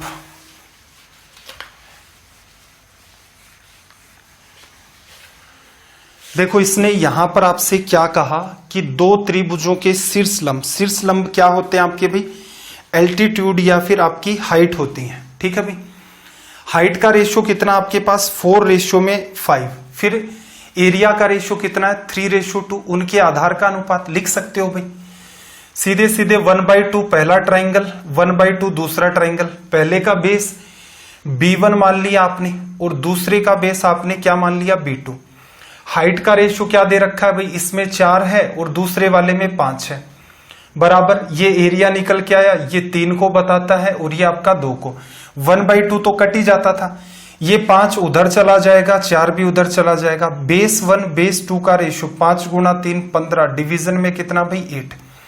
पीछे क्या सिखाया था, 1/2 नहीं लिखना है कंपैरिजन में, आगे से स्टार्ट कर दो, कम से कम 8-10 सेकंड का तो फर्क पड़ेगा।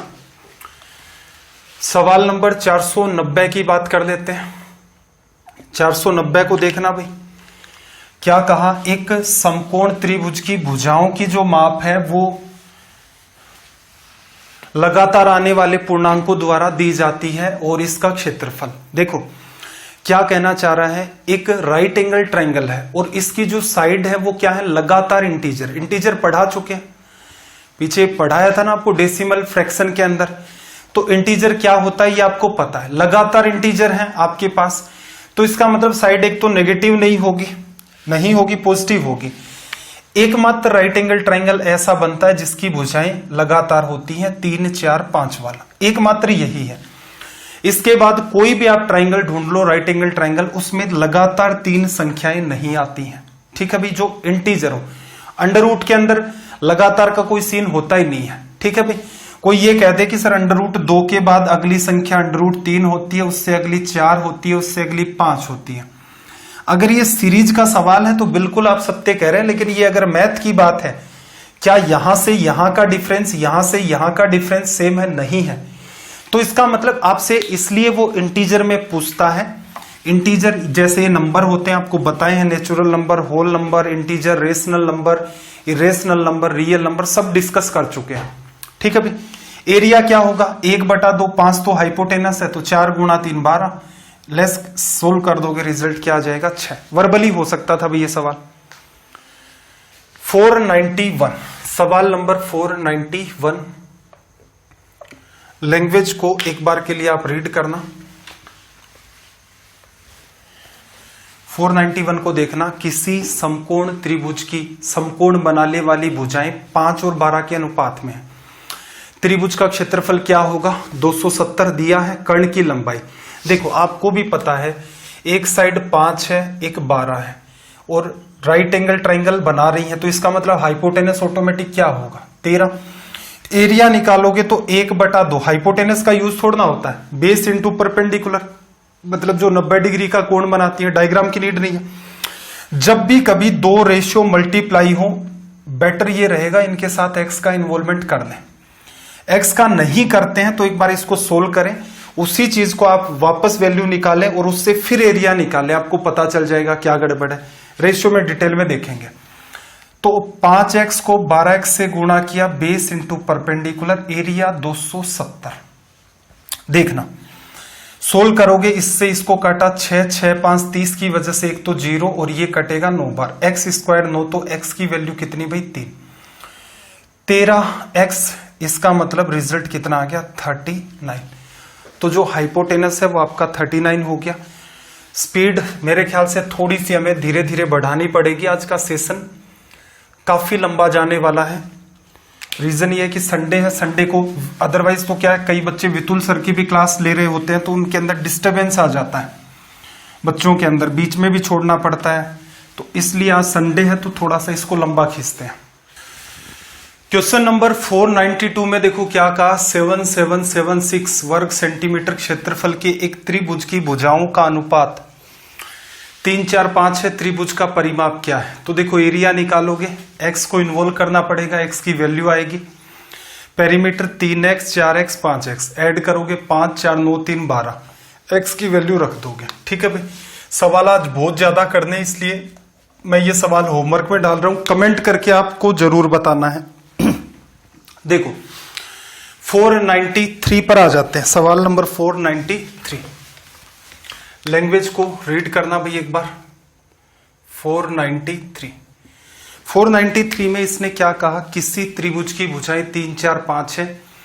इस त्रिभुज की भुजाओं के मध्य बिंदुओं को मिलाने से जो त्रिभुज बनता है उसका क्षेत्रफल क्या होगा। एक सिंपल सा कॉन्सेप्ट आप अंडरस्टैंड करना, छोटी सी मैं बात एक्सप्लेन कर रहा हूं। कोई भी रैंडम ट्राइंगल है, मान लो जिसकी भुजाएं ये मैंने मान ली 8, ये 10 और ये 12। असल में देखा जाए तो ये आपकी यहां पर अप्लाई होती है मिड पॉइंट थ्योरम, मध्य बिंदु प्रमेय।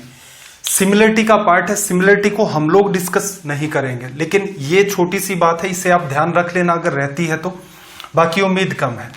मध्य बिंदुओं को मिला दो, इस साइड का मिड पॉइंट, फिर इस वाली साइड का मिड पॉइंट और इस वाली साइड का मिड पॉइंट। इसको मैंने मिलाया तो ये साइड 12 है तो ये ऑटोमेटिक 6 आ जाती है, सिमिलरिटी अप्लाई होती है भाई यहां पर। इसको अगर मैं मिलाऊं तो देखना ये अगर 10 है तो इसके पैरेलल में भी बनती है ये 5 हो जाएगी। ऐसे ही आपकी 8 है तो ये वाली भुजा जस्ट इसकी हाफ कितनी होगी 4। अगर पूरे ट्राइंगल का एरिया, इस पूरे के पूरे त्रिभुज का क्षेत्रफल अगर आप a मानते हैं तो ये 4 बराबर हिस्सों में डिस्ट्रीब्यूट हो जाता है। कैसे होगा देखना, ये 5-5 ऑलरेडी हो चुका था, ये 12 थी तो ये 6-6 वैसे ही हो चुका था। तो चारों ट्राइंगल आपको एक जैसे दिखेंगे अंदर बनने वाले। भुजा 4-5-6 4-5-6 4-5-6 4-5-6। इसका मतलब पूरे का एरिया ए था तो 4 हिस्सों में डिस्ट्रीब्यूट हो गया। तो इसका मतलब ये जो नया बना है ये मान लो या कोई सा भी इनमें से, एरिया 1/4 हो जाता ओरिजिनल का। सीधा सा लॉजिक यहां पर भी काम कर रहा है। त्रिभुज की भुजाएं 3 4 5 है, समकोण त्रिभुज है, क्षेत्रफल क्या होगा 1/2। 90 डिग्री का कोण कौन बना रही है भाई 3 और 4, सबसे बड़ी भुजा हाइपोटेनस। ये तो क्या है ओरिजिनल ट्राइंगल का एरिया। मिड पॉइंट्स को मिला दोगे तो जितना एरिया आएगा एकदम बीच वाले ट्राइंगल का, इसका बाई 4 हो जाएगा। 4 से 4 कट गया तो रिजल्ट कितना बनेगा 3/2। तो ये आपकी मिड पॉइंट थ्योरम होती है, मध्य बिंदु प्रमेय। ध्यान रख लेना, बाकी उम्मीद तो कम है देखो रेलवे में ऐसे सवालों की, इसलिए मेरा प्रयास है कि आपको मैं थोड़ा थोड़ा आगे करके छोड़ूं। ऐसा नहीं है कि सिमिलरिटी पढ़ाना स्टार्ट करें, सिमिलरिटी को पढ़ाने में ही कम से कम 5-6 घंटे चले जाते हैं, इससे ज्यादा भी टाइम। सिमिलरिटी एंड कॉन्ग्रुएंसी को कम से कम 8 से 9 घंटे की नीड होती है, तो वैसा काम हमें यहां पर नहीं करना है। देखना 494 में इसने क्या कहा, किसी त्रिभुज के प्रत्येक शीर्ष बिंदु से उसकी सम्मुख भुजा के समांतर एक रेखा खींची जाती है। इस प्रकार नए त्रिभुज का परिमाप प्रारंभिक त्रिभुज के परिमाप से अनुपात होगा। देखना क्या कहा, सवाल मिड पॉइंट थ्योरम का ही है। अब पहली बात तो बहुत सारे बच्चों को समझ में भी नहीं आता ये सवाल क्या है। कोई त्रिभुज है, इसके प्रत्येक शीर्ष से 3 इसके वर्टेक्स हैं, हर एक वर्टेक्स से क्या करते हो भाई, उसके सम्मुख भुजा ये वाली सामने की साइड है, इसके पैरेलल एक लाइन ड्रॉ करते हो, इसके पैरेलल आप एक लाइन ड्रॉ करते हो। ऐसे यहां पर इसके पैरेलल आप एक लाइन ड्रॉ करते हो। इस हिसाब से ये आगे तक बढ़ गई, ये आगे बढ़ गई। इस लाइन के पैरेलल इस वर्टेक्स से आप एक लाइन ड्रॉ करते हो, कर दे, इसको आप आगे बढ़ा दो, ये बनेगा। ठीक है भाई।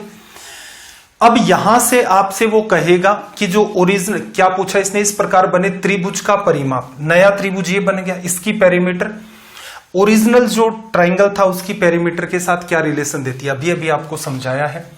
ये मान लो मैंने ट्राइंगल लिया, ये मिड पॉइंट, ये मिड पॉइंट, ये मिड पॉइंट। अगर ये मिड पॉइंट है तो ये वाली साइड इस साइड के पैरेलल होगी, ये वाली साइड इस वाली साइड के पैरेलल होगी, और ये वाली साइड इस वाली साइड के पैरेलल होती है। मिड पॉइंट थ्योरम ही है। अगर ये मेरी साइड ए है तो ऑटोमेटिक ये 2a होगी, अगर ये मेरी साइड बी है तो ये 2b होगी, अगर ये सी है तो ये 2c होगी। छोटे वाले ट्राइंगल का परिमाप क्या है, a + b + c है। बाहर वाले का क्या हो जाएगा, just double, 2a 2b 2c। ये पार्ट ऑटोमेटिक इससे कट जाता है। तो जिस बच्चे को मिड पॉइंट थ्योरम का थोड़ा सा आइडिया है वो इस सवाल को अटेम्प्ट कर सकता है। इस प्रकार बने त्रिभुज का परिमाप, ये बाहर वाला है, इसका परिमाप तो 2 हो गया, और जो आपका ओरिजिनल था उसका परिमाप क्या हो गया, a हो गया। इस सीक्वेंस में आपसे ये सवाल पूछा गया है। ठीक है भाई। मिड पॉइंट पर एग्जाम रेलवे के हिसाब से मैंने ये 2-3 सवाल उठाए थे कि बाई चांस मान लो आप एक बार गो थ्रू भी हुए होते हैं ऐसे सवालों से, तो आप इनको इजी वे में अटेम्प्ट कर दे जाते हैं। ठीक है। अभी के लिए बिल्कुल आपको ये लगेगा कि सर रटवा क्यों रहे हो, देखो रटवा नहीं रहा हूं, मुझे एक संभावना लग रही है, हर चीज का रीजन देते हुए चल रहा हूं कि इसी बात को एकदम लॉजिक के साथ एक्सप्लेन करने के लिए कम से कम हमें 8 से 9 घंटों की नीड होती है, जिसमें कॉन्ग्रुएंसी सर्वांग समता को पढ़ा जाता है, सिमिलरिटी समरूपता को पढ़ा जाता है। ऐसे सवाल मेरी नजर के अंदर नहीं आए हैं रेलवे की एग्जाम्स के अंदर। आपको कोई ऐसे सवाल लगते भी हैं तो आपको मैंने कह रखा है कि ग्रुप के ऊपर आप सेंड कर दिया करें। 495 क्या कहा, एक समबाहु त्रिभुज की ऊंचाई और क्षेत्रफल का संख्यात्मक मान बराबर है, प्रत्येक भुजा की लंबाई क्या होगी।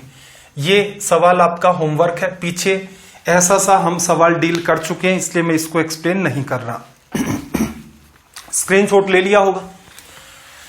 496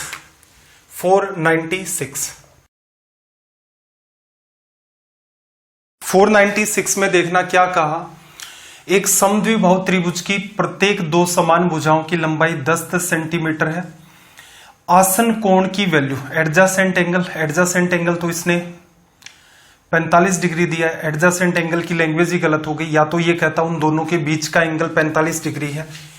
एक डायग्राम तो कुछ ऐसा बनता, ये कहता कि इनके बीच का एंगल 45 डिग्री है, ये 10 है, ये 10 है। जैसे ही ऐसा सवाल क्रिएट हो गया 45-45 बीच का एंगल, इस सवाल का जो लेवल है वो एक्सट्रीम हाई हो गया। तो कोई बच्चा एसएससी की तैयारी कर रहा है उसके लिए तो ये है होमवर्क, एसएससी हो या सीडीएस हो, कि दो सेम जो लेंथ की साइड है उनकी लेंथ तो हो गई 10-10, उनके बीच का एंगल 45 डिग्री है। ठीक है, रेलवे के हिसाब से मॉडिफाई करो, इस सवाल को चेंज करना भाई। क्या चेंज करोगे इसके अंदर कि दो बराबर जो कोण है उनका मान 45 डिग्री है, आंसर भी चेंज होगा। दो बराबर एंगल 45 डिग्री है तो एक ही संभावना है, दो 45-45 तो एक आपका 90, बराबर भुजाएं 10-10, ये 45 ये 45 तो ये 90 बनेगा, इसलिए इसका डायग्राम ऐसे बना। एरिया 1/2 10 × 10 10 × 10 100 बटा में 2 50, इसके हिसाब से रिजल्ट 50 आएगा। ठीक है, सवाल के अंदर एरर मान सकते हो, ऐसे इस सवाल को बना दे, सवाल टिपिकल होगा। रीजन क्या होगा, इस साइड की नीड पड़ती है एरिया निकालने में, और ये निकल के आता है सिर्फ और सिर्फ आपका कोसाइन रूल से। ट्रिग्नोमेट्री जब हम पढ़ेंगे तो साइन रूल और कोसाइन रूल बिल्कुल आपको एक्सप्लेन किए जाएंगे। ठीक है भाई, कुछ एरर है इस सवाल के अंदर। 497 देखना, 497 के अंदर क्या कहा,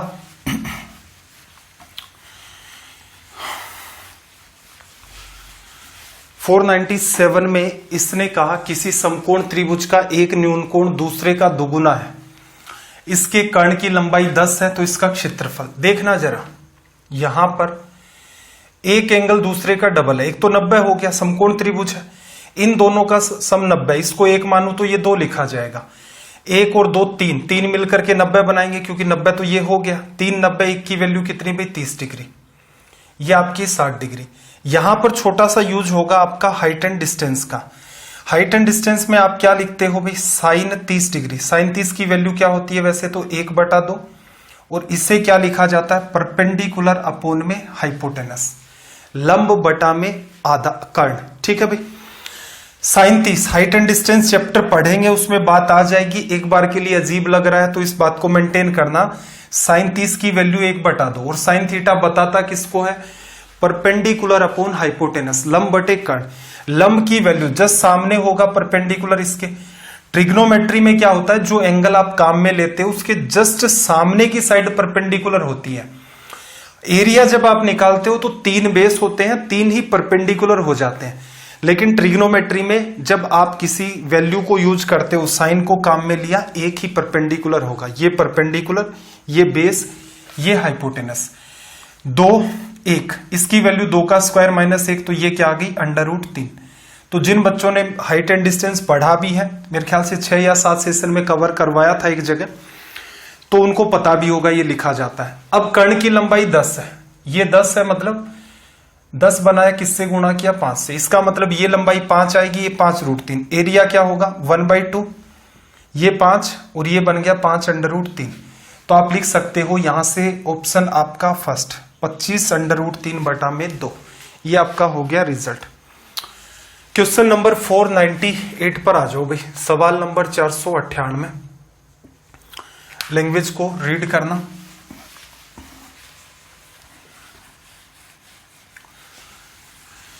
(498) में इसने क्या कहा, एक समकोण त्रिभुज की 3 भुजाएं दे रखी हैं, x - 2 x और x + 2। एक साइड आपकी x - 2 है, एक आपकी x है, और एक साइड आपकी x + 2 है।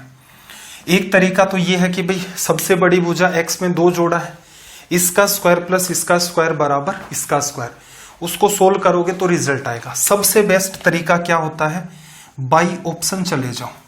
ठीक है भाई, बाई ऑप्शन में 0 अगर रखूं तो जस्टिफाई नहीं करे, भुजा -2 नहीं हो सकती, 1 हट गया, 4 रखूं अगर मैं 4 में से अगर मैं 2 लेस करता हूं 2 आ गया, ये आपकी वैल्यू 4 और ये 6, 2 4 6, तो वैसे ट्रायंगल ही नहीं बनता, समकोण त्रिभुज तो दूर की बात है। ये बात पीछे एक्सप्लेन कर चुका हूं, इसलिए नहीं कह रहा हूं तुक्का मार रहा हूं कि सर आप तो अपने मन से बात कर लेते हो, नहीं, पीछे बताया जा चुका है ये क्यों नहीं बनता ट्रायंगल। 8 रखोगे तो 8 - 2 6, ये 8 8 और 2 10, इसका मतलब 8 अगर x की वैल्यू होगी 6 8 10, आपको भी पता राइट एंगल ट्रायंगल होता है। अगर ऐसा सवाल आता है तो बाई ऑप्शन आप यहां पर जाएंगे। चलिए भाई सवाल नंबर 499 की बात कर देते हैं। क्वेश्चन नंबर 499, लैंग्वेज को रीड करें भाई। क्या कहा, उस त्रिभुज का क्षेत्रफल कितना है जिसका परिमाप 32 सेंटीमीटर है। एक भुजा आपकी कितनी है 11, शेष 2 भुजाओं का अंतर कितना है 5 सेंटीमीटर। देखना, एक भुजा 11 हो गई, टोटल 32 में से 11 चला गया, कितना बचा 21। 2 भुजाएं हैं उनमें अंतर 5 का, तो अंतर वाली बात को मैंने बताया पहले भी, एक को 5 ले लो, 5 हटाते 16 बचेगा, तो इसका मतलब उसके 2 टुकड़े कर दो, 8 8। तो इसका मतलब एक भुजा आपके पास 11 है, एक 8 है, एक आपके पास 13 है, लिखा जा सकता है। 32 में से 11 हटा दिया, 21 है, 2 भुजाएं लेनी, अंतर 5 का। पहले तो अंतर 1 को ज्यादा दे दो, अंतर 5 का तभी तो होगा ना, दोनों चीजें बराबर हैं, एक के पास 5 एक्स्ट्रा है, तो 21 में से 5 एक्स्ट्रा दे दिया, एक को दिया, 16 बचा, उसको बराबर बराबर डिस्ट्रीब्यूट कर दिया, तो भुजाएं आ गई। एरिया निकालना, हीरोज फॉर्मूला क्या सिखाया था, सेमी पेरीमीटर। सेमी पेरीमीटर देखो, परिमाप 32 दे रखा है, सेमी पेरीमीटर 16, तो अंडर रूट में 16 में से 11 चला गया, 5 बचा, 8 चला गया, 8 बचा, 13 चला गया, 3 बचा। सोल्व कर दे, देखो 16 तो ये है, इसकी वजह से 4 बाहर आ जाएगा। 8 को 4 गुणा 2 लिख सकते हो, तो 4 बाहर आएगा, 4 बन के बाहर आएगा, और 4 का अंडर रूट 2, तो ये 8 अंडर रूट में 5 गुणा 2 गुणा 3, 5 दिए 15 गुणा 2 30। ये आपका रिजल्ट हो गया। ऑप्शन ए आपका यहां पर करेक्ट रिजल्ट है। आसान सवाल है, एग्जाम में बस आपको मेरा उद्देश्य ये है, ऐसा नहीं है कि इसमें जो सवाल हैं आपको नहीं आते होंगे सारे ही, बहुत सारे सवाल आपको आते हैं, लेकिन मैं एक अप्रोच डेवलप करना चाहता हूं कि कम से कम लिख करके आप एग्जाम में इनको कैसे डील कर सकते हैं।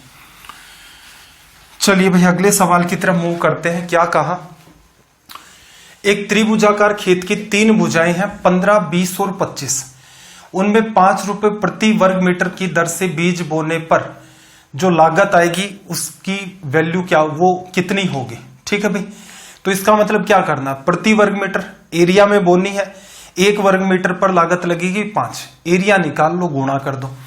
अगर आपको यह पता चल रहा है कि ये समकोण त्रिभुज है 3 4 5, इसको अगर मैं गुणा कर दूं किससे, 5 से, तो ये क्या बनेगा 15 20 और 25। देखो ट्रिपलेट के लिए आप YouTube पर एक बात सर्च कर देना, वासु सर ट्रिपलेट, इतना ही लिखोगे, एक क्लास आएगी 10-12 मिनट की, मेरे ख्याल से काफी पहले डाली हुई है। उसमें एक तो ये पता चल जाएगा आपको कि ट्रिपलेट असल में ये बनते कैसे हैं, क्या लॉजिक होता है इसके पीछे, दूसरा कौन कौन से होते हैं। तो एक तरीके से मैं ये मान रहा हूं वो आपका होमवर्क है, जितने भी बनते हैं आपके 3 4 5 6 6 8 10 आ गया, उसी की वजह से ये निकाला, 9 40 41 8 15 17 7 24 25, इस टाइप के कई ट्रिपलेट होते हैं। सारी की सारी चीजों को एक्सप्लेन कर रखा है, 10 मिनट का काम है, वो जरूर कर देना। ठीक है भाई, तो आपको अगर ये पता है तो इसका क्षेत्रफल 1/2 लिखते, एक भुजा 15 एक 20, सबसे बड़ी भुजा तो हाइपोटेनस है यहां पर। अगर ये नहीं पता चल रहा है तो हीरोज फॉर्मूला जिंदाबाद। क्या है भाई, 25 15 40 20 60, सेमी पेरीमीटर 30 में से 15 गया, 15 बचा, फिर 10 बचा, फिर 5 बचा, उसको सोल्व कर दो, उससे भी आ जाएगा। ये एरिया और 1 मीटर स्क्वायर एरिया का खर्चा कितना, 5 रुपए, गुणा कर दो इससे, ये आपका 10, 15 गुणा 5 75, 1 लग गया आपका 0। तो एग्जाम में बस इतना सा आपको करना था, आपका रिजल्ट आ जाता। सवाल नंबर 501, क्वेश्चन नंबर 501, लैंग्वेज को भाई रीड करना।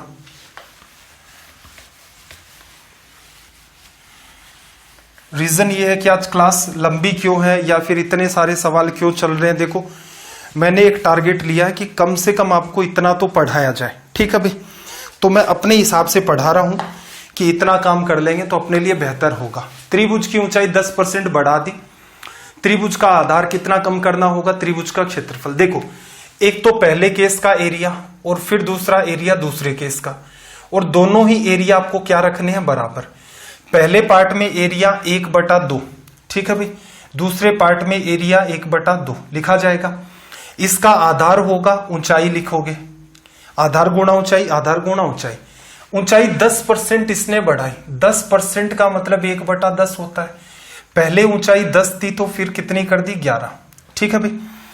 1/2 से 1/2 कट गया, दोनों की वैल्यू सेम आनी चाहिए, तो ये 11 उठा के यहां रख दो और ये वाला 10 उठा के यहां रख दो, तो क्या हो गया भाई, 10 से 11 ऊंचाई बढ़ी, आधार 11 से 10 कर दो, कितने की कमी भाई, 1 की कमी, किस पर, 11 पर। प्रतिशत में बदलना है, गुणा 100 करोगे तो 9 सही 1/11% आ जाएगा।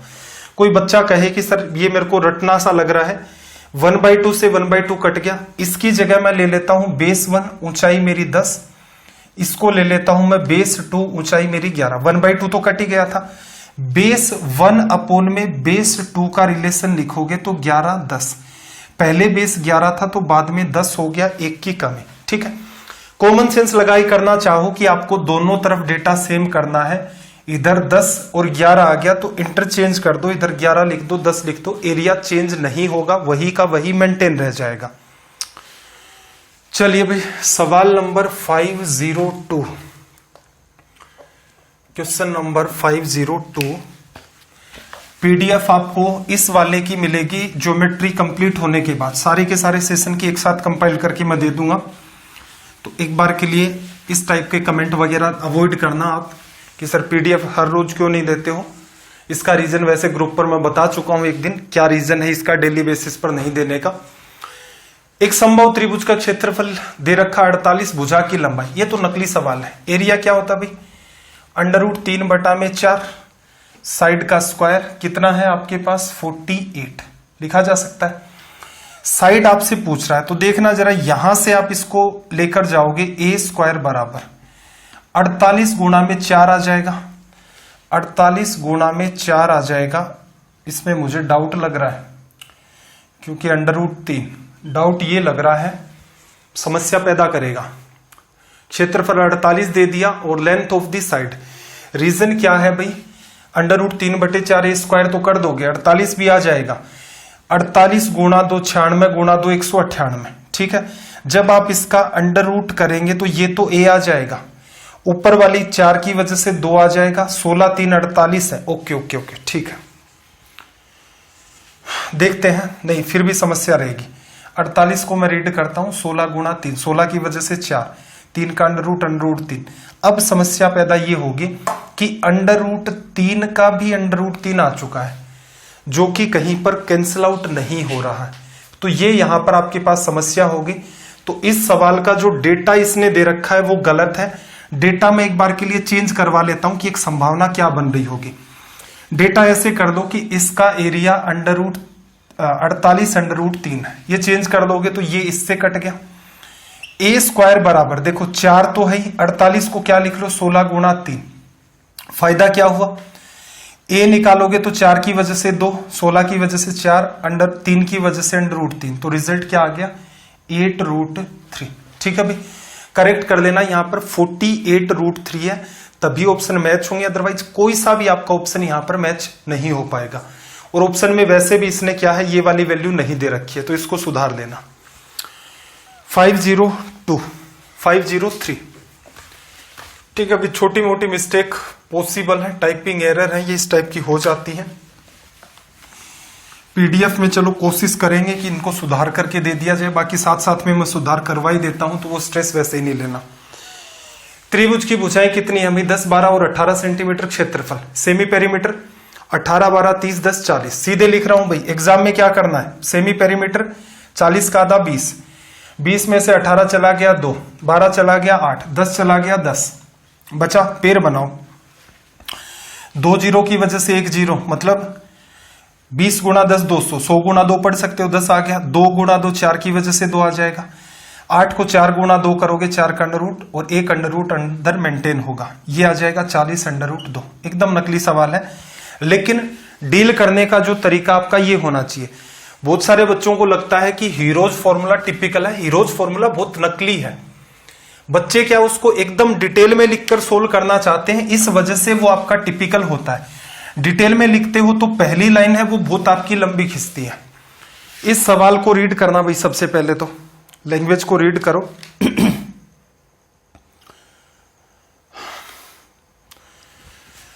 क्या कहा, एक समकोण त्रिभुज के समकोण की भुजाएं जो हैं वो ए और बी हैं, एडजेसेंट साइड्स जो हैं। फिर इसने क्या कह रखा है भाई, P is the perpendicular drawn to the hypotenuse from the opposite vertex. सीधी सीधी सी बात ये है, यहां पर बात को अंडरस्टैंड करना। आपको क्या कहा, A और B तो इसकी साइड है, ठीक है। हाइपोटेनस पर इसने एक परपेंडिकुलर ड्रॉ कर रखा है, इसकी वैल्यू क्या है P, ठीक है। अब पी स्क्वायर की वैल्यू आपसे पूछ रहा है। एक बात बताओ, इसकी वैल्यू क्या होगी हाइपोटेनस की, तो आप कहोगे इसका स्क्वायर प्लस इसका स्क्वायर उसका अंडर रूट लिखा जाएगा। पीछे याद करो एक बात बताई थी मैंने कि इस ट्राइंगल का आप एरिया दो तरीके से लिख सकते हो। क्या, 1/2 b इंटू में a लिखा जा सकता है, बेस ये हाइट ये, या फिर 1/2 बेस आप ये मान लो अंडर रूट ए स्क्वायर प्लस बी स्क्वायर। तो उस केस में ये बेस माना तो हाइट आपकी क्या हो जाएगी भाई p। ये इससे कट गया, हमें वैल्यू किसकी चाहिए पी स्क्वायर की, तो पूरे का क्या कर दो आप स्क्वायर कर दो। ये बन गया ए स्क्वायर बी स्क्वायर बराबर A square plus B square into में क्या हो गया आपका पी स्क्वायर। आपको वैल्यू किसकी चाहिए भाई पी स्क्वायर की, तो ये वाला जो पार्ट है इसको इसके नीचे भेज दिया, तो ये बन गया ए स्क्वायर बी स्क्वायर डिवीजन में ए स्क्वायर प्लस का बी स्क्वायर, ठीक है भाई। कई बार ये सवाल ऐसे भी पूछ लेता है कि 1 में पी स्क्वायर की वैल्यू बताओ, तो करना कुछ नहीं था भाई, इसको इधर भेजते इसको इधर भेजते, ए स्क्वायर से स्क्वायर कटता 1/b स्क्वायर, फिर बी स्क्वायर से बी स्क्वायर कटता 1/a स्क्वायर। तो इस सवाल में अगर ये बात पूछता तो इसका रिजल्ट ये निकल के आता, लेकिन इसने हमसे क्या पूछा सिर्फ पी स्क्वायर, तो इसकी वजह से ये आपका रिजल्ट हो जाएगा, ठीक है। इस सवाल की अप्रोच पीछे हमने डिस्कस कर ली थी, तो अप्रोच थोड़ी सी इंपॉर्टेंट है, अप्रोच को ध्यान रखना, स्टार लगा लेना, क्योंकि राइट एंगल ट्राइंगल में अगर रेलवे के हिसाब से कोई लेवल उठाता है तो यहां से उठा सकता है।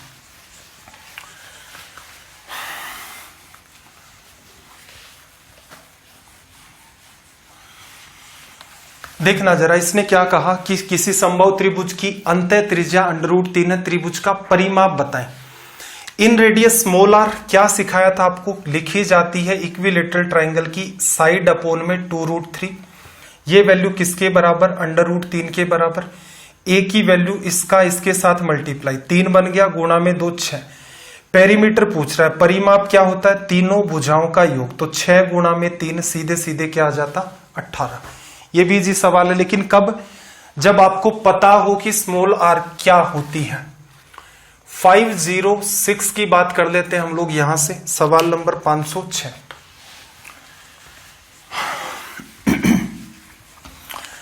देखना जरा 506 में क्या कहा, एक त्रिभुज की अंतः त्रिज्या 6 है और उसकी भुजाओं की लंबाई का जो योग है, असल में देखा जाए तो ये भुजाओं की लंबाई क्या होती है, पेरीमीटर 50।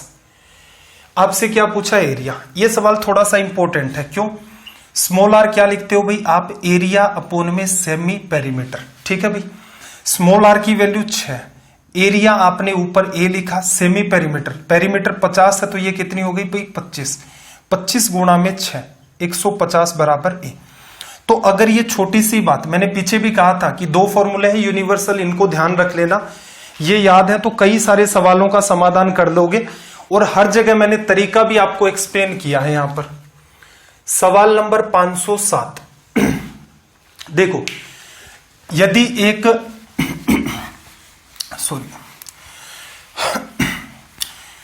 क्या कहा इसने कि यदि एक समद्विबाहु त्रिभुज आइसोसेलेस ट्राइंगल की जो समान भुजाएं हैं ए और ए हैं, तीसरी भुजा बी है, एरिया क्या लिखते थे भाई, सीधे सीधे b/4 √4a² माइनस b² लिखा जा सकता है।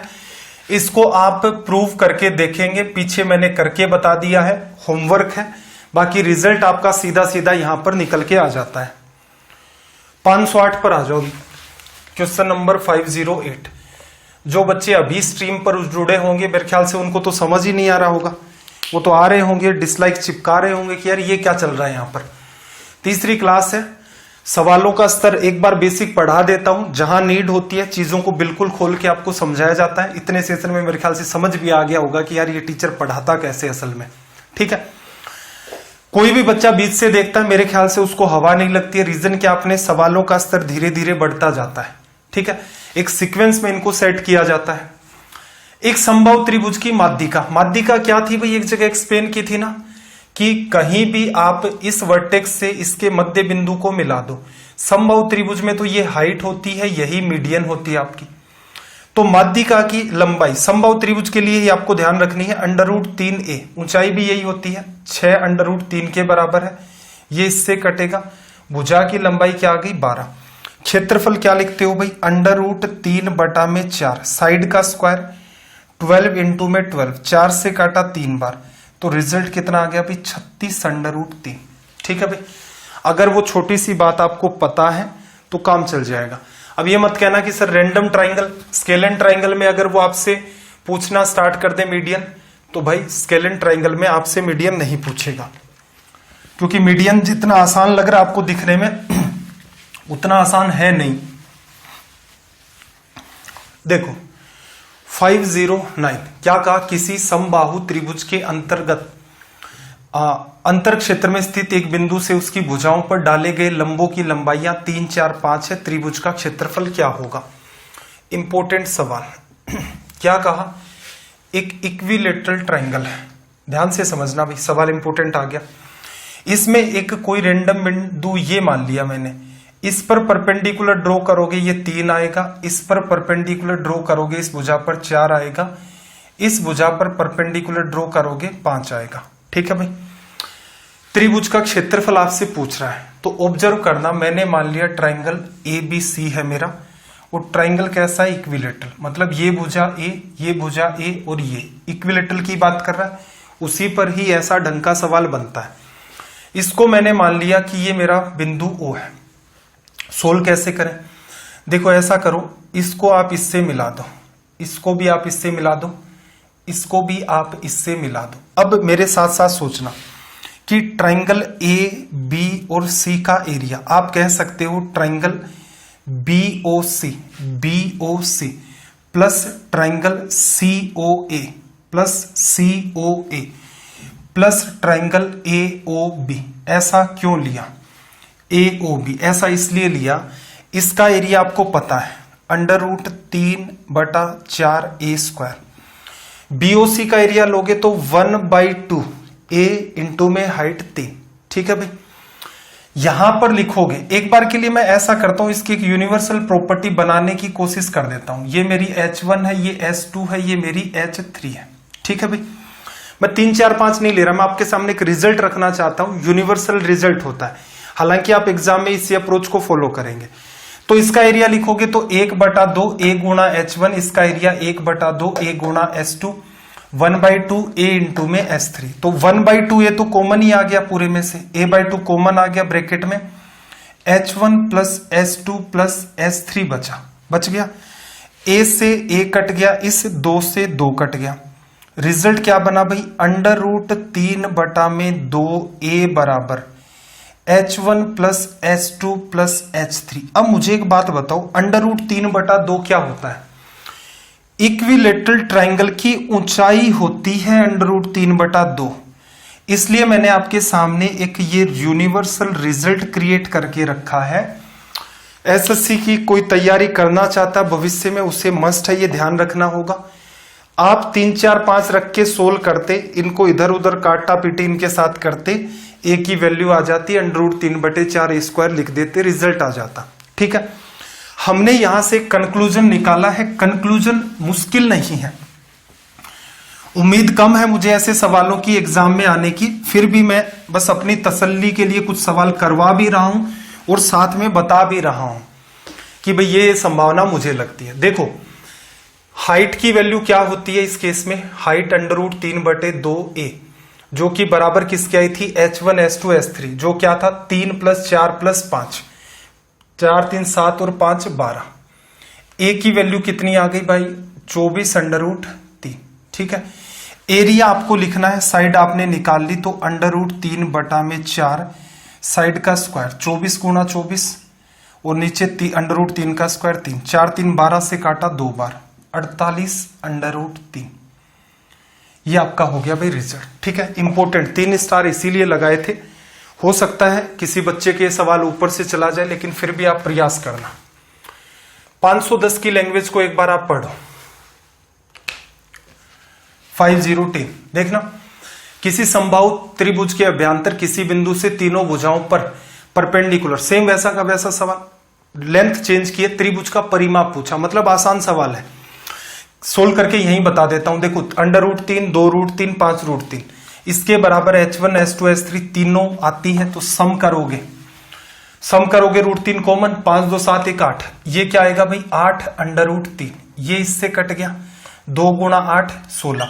पेरीमीटर क्या लिखोगे भाई, पेरीमीटर आप लिखोगे तीनों भुजाओं का सम, सबको पता है पेरीमीटर 3a होगा, 16 गुणा में 3 48 लिखा जा सकता है। चलिए भाई सवाल नंबर 510 ये हो गया अपना। चलो भाई आज का सेशन आपका यहीं तक है। इतने ही सवाल मैंने प्लान किए थे कि आज का सेशन बिल्कुल लंबा तो थोड़ा सा हुआ है, एक दो बातें और डिस्कस कर लेते हैं। तब तक सेशन को अगर लाइक नहीं किया तो लाइक जरूर कर दें।